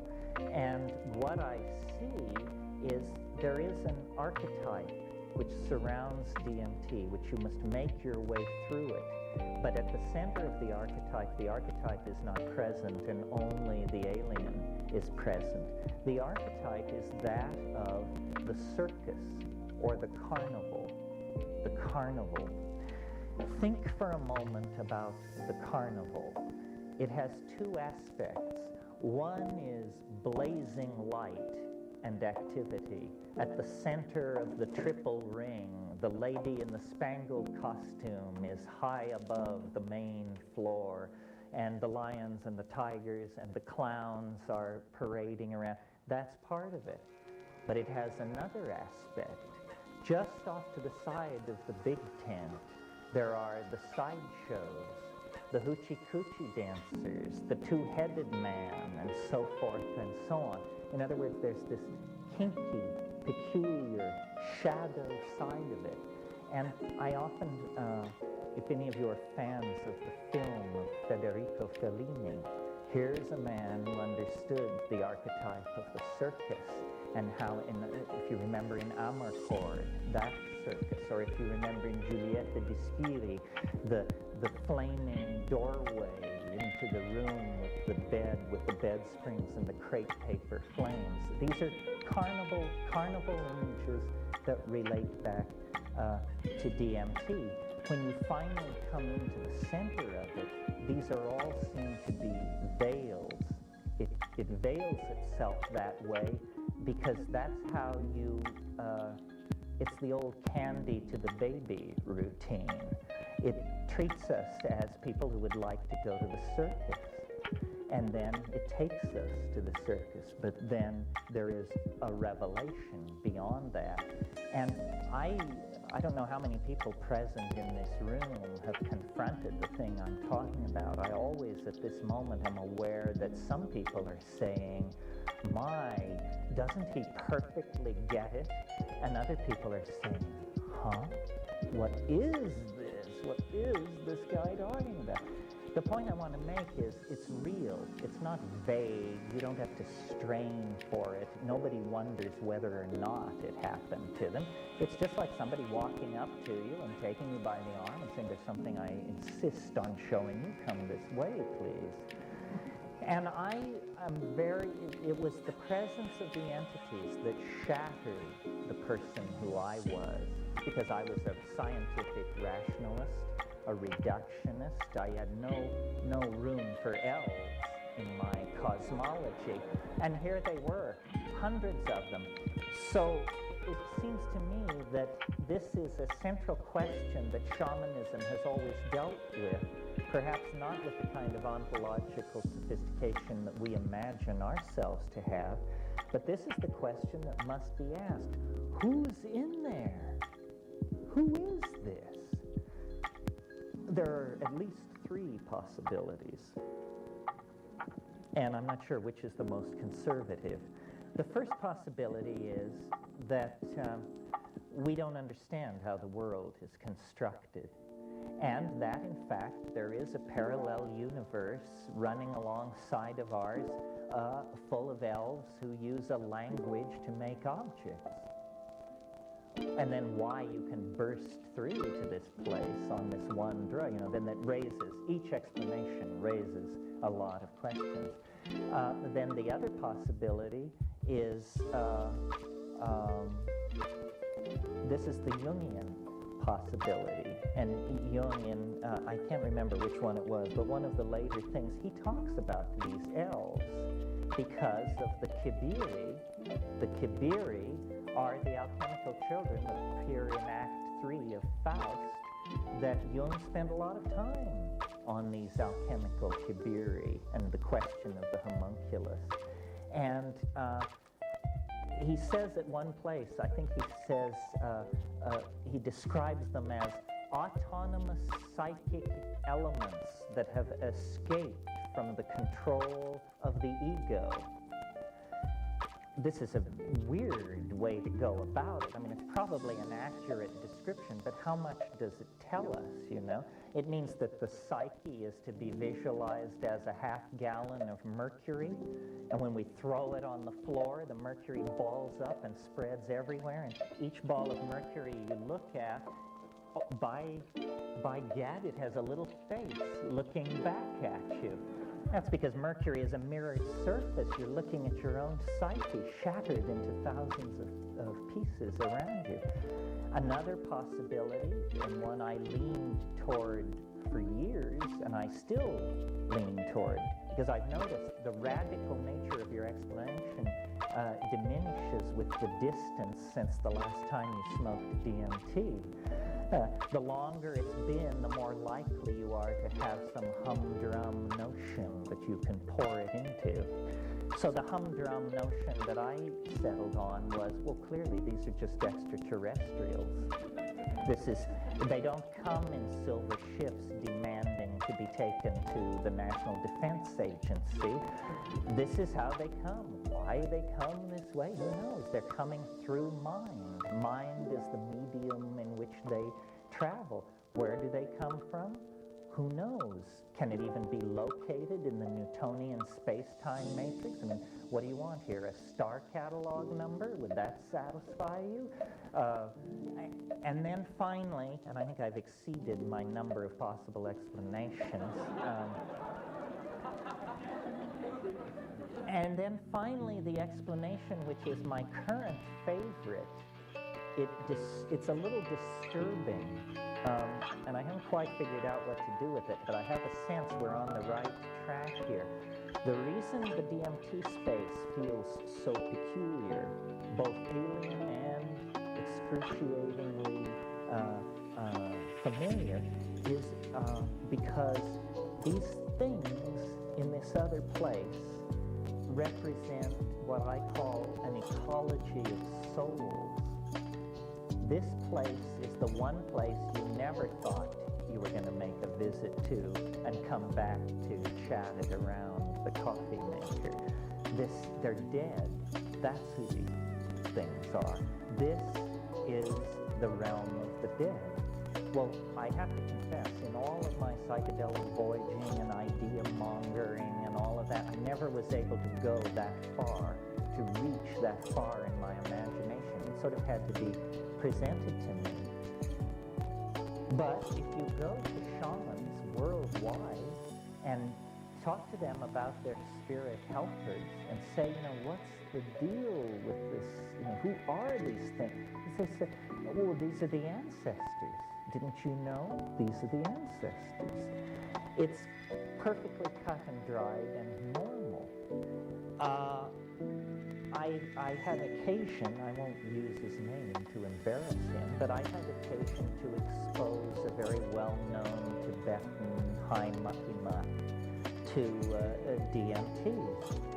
And he said after, he took it like a man, said afterwards, that is the lesser light. That is the lesser light. And if any of you are students of Mahayana Buddhism, you know that the lesser lights are the lights you see at the edge of the bardo. As you start into the 42-day process of dying, you encounter the lesser lights. This guy was saying to me, you cannot go further in the body and have any expectation of returning. In other words, once you see the lesser lights, you have stretched the umbilicus to matter to the breaking point. If you go one step further, it's eternity for you. Well, I don't know how I feel about this. The head type, I've had to then ask myself, the head type, is that me? Do you actually encounter your dead soul? Is there a dimension where you are both simultaneously dead and alive, both simultaneously witness and observer? I don't know, but I certainly think that if we're going to use a conservative explanation for these things, the only theory more conservative than that they are dead people is the theory that says that they are nothing whatsoever, and that just simply will not serve.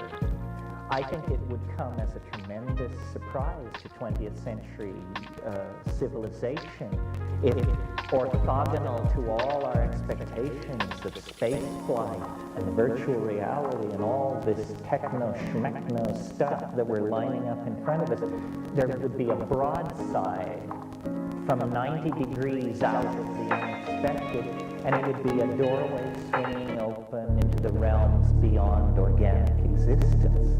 I resisted this fiercely, but I just don't know what we're going to do with these DMT creatures if we don't, try to find a rational explanation. And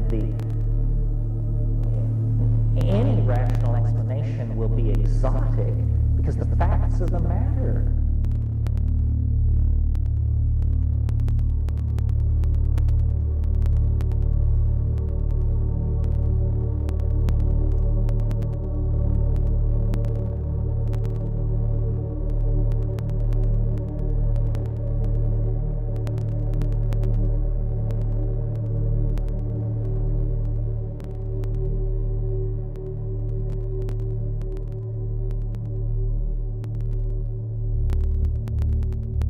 Exotic. Those of you who have not had this experience, who are sitting there thinking it would never happen to me, you're full of it. It will happen to you. This doesn't require the willful suspension of disbelief. This doesn't require a pure heart or dietary prescription. No, this is part of the human birthright. And the fact that we deny the existence of a non-human entity, intellectual intelligence on this planet, is just part of our heritage from rationalism. And